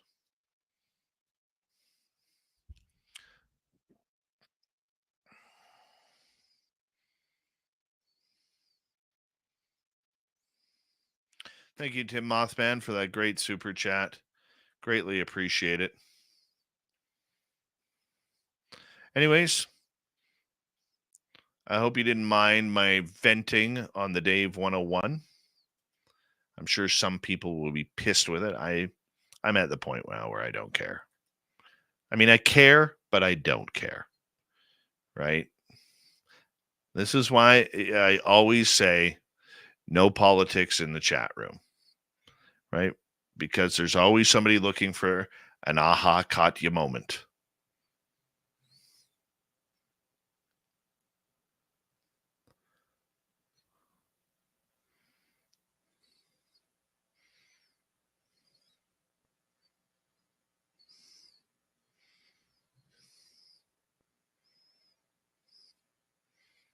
Mm-hmm.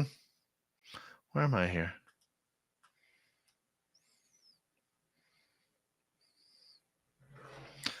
You know, it's funny because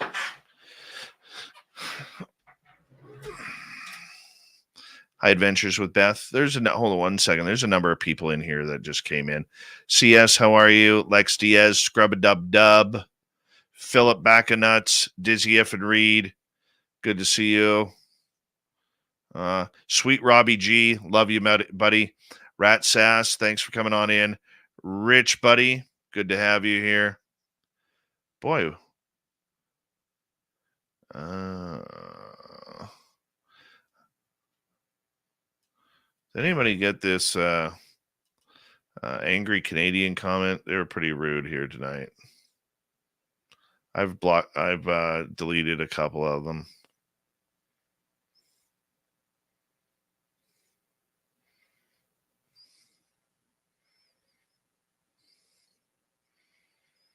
Mm-hmm.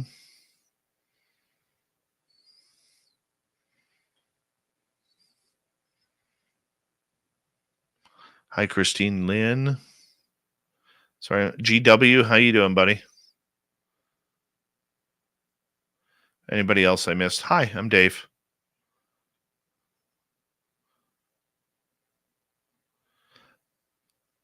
Rock and Rory, good to see you. Well, you know, the other thing too about it is, guys, is there are people out there, this I'm offended crowd that's out there, or the aha caught you crowd. They think that they can actually, they try and scare people into, well, if you cover that, I'm not going to talk about it. I'm not going to be there. You're going to lose me as a listener. Like there's like threats. You know what I'm saying? There's threats that go along. Not like there's anybody's being threatening, but they always threaten. Well, I'm out of here. I'm not. I can't be a part of this. You're a this or you're a that or you're too woke or you're too conservative or whatever it may be. Just shut up and listen. Okay, shut up and listen and enjoy. That's what it's all about. It is grade school playground mentality. Exactly. And it's everybody. I don't care what your affiliation is. Hello, One Shin over on Facebook. Where's it? Oh, Nation. I just got that.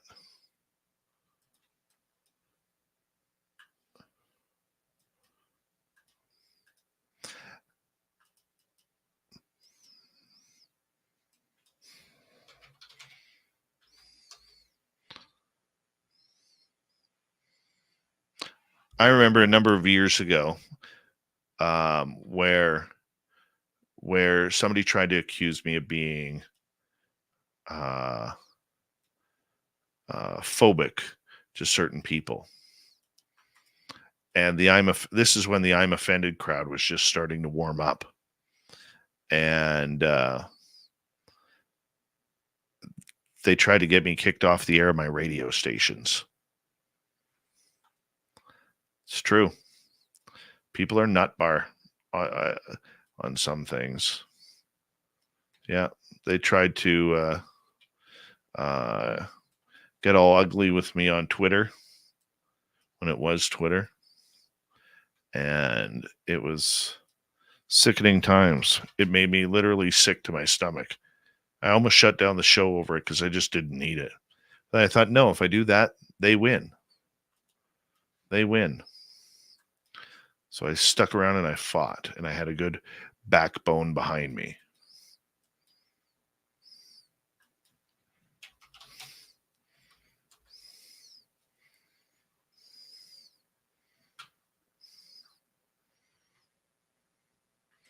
So, I don't know. I'm just tired of it.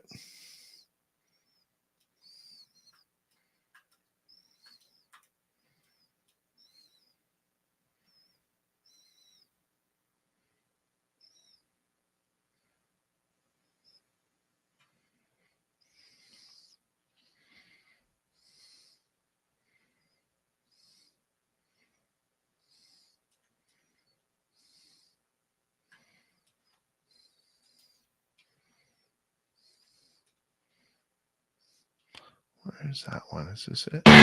With your host. There it is. Yeah.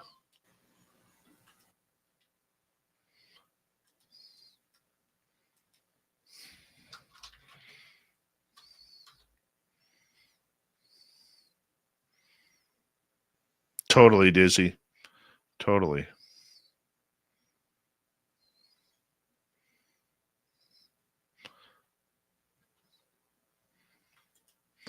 You know, and the thing is, I'm not going to be guilty or feel guilty for who I vote for or who I support or who I love or who anything. You know, it's tough. Doesn't matter. Flat earthers, unless they get it, it's just like anybody else, Tim. Just because they're flat earthers, they're allowed an opinion in here, right? We may not agree with it. We may think they're a little wackadoodle, but they have a right to be in here. Now, if they start getting belligerent or ignorant or rude, then we time them out.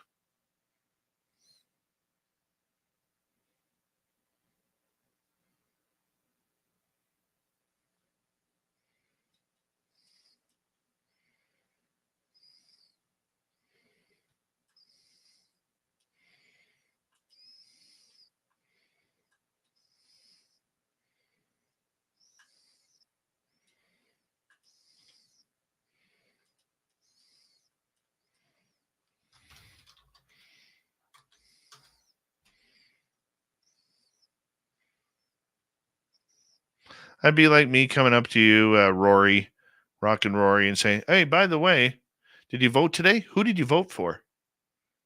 Oh, you voted for him? Yeah, I don't want you listening to my show anymore. No, you're every time I see you, I'm going to ban you from listening to my show because you voted the way I didn't want you to vote."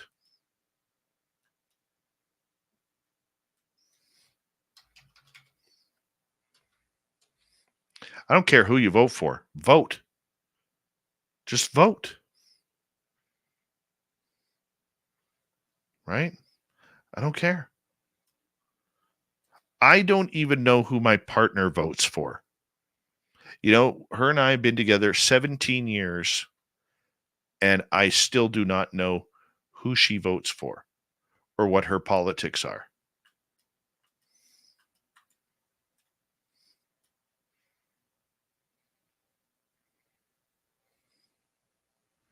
That's the truth. I don't know. And I don't care.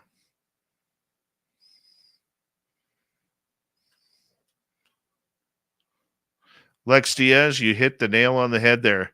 And it's weird that you put that because I was just thinking about that. I mean, people arguing over how to put the toilet paper roll on the spool. That's what we're dealing with here, is those type of petty arguments.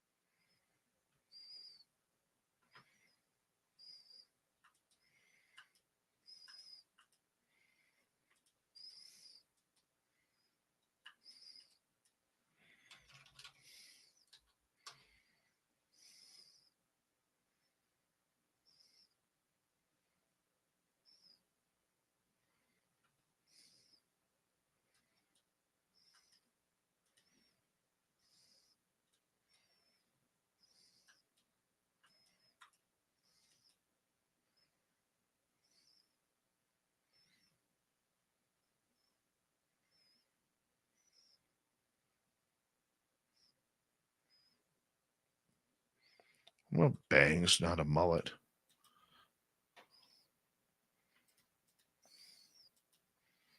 I don't get that.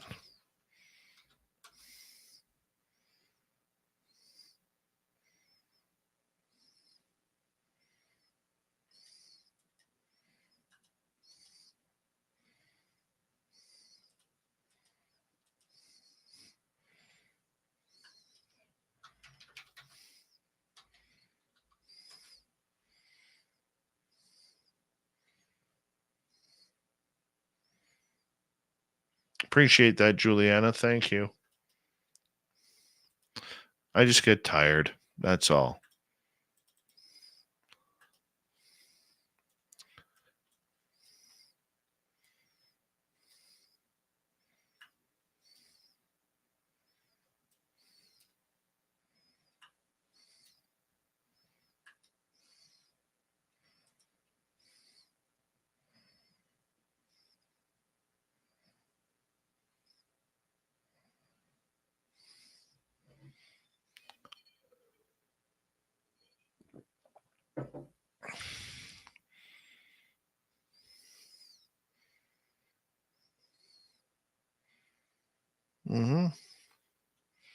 Anyways, that is my point of view. And I'm sure there's going to be people out there who are like, shame on you. Shame on you. I'm offended. Shame on you. I got too much other stuff going on right now. I'm trying to live, man. I'm trying to live. That's all I'm trying to do. Trying to get healthy and live so I can be there for my son and my grandson and, of course, my daughters. Right? The rest of it,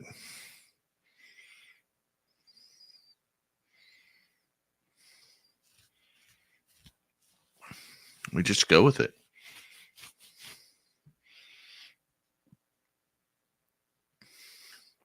That's all I'm saying.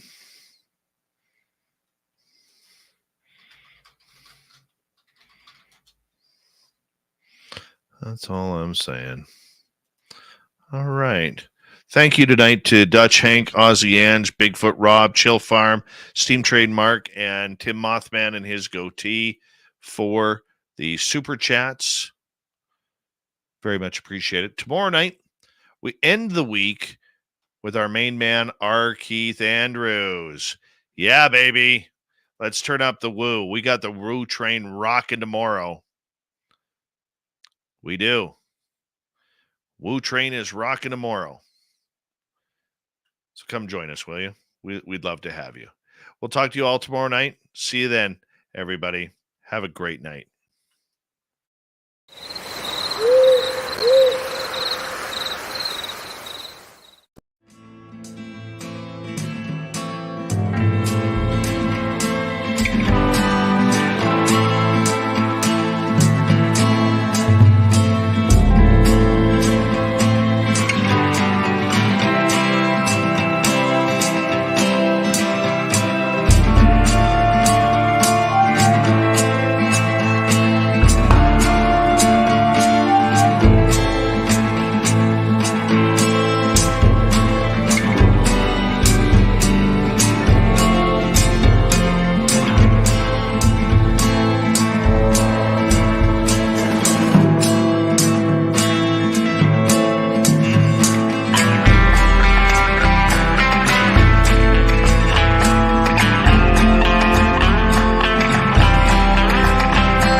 Stay healthy, my friend. You too.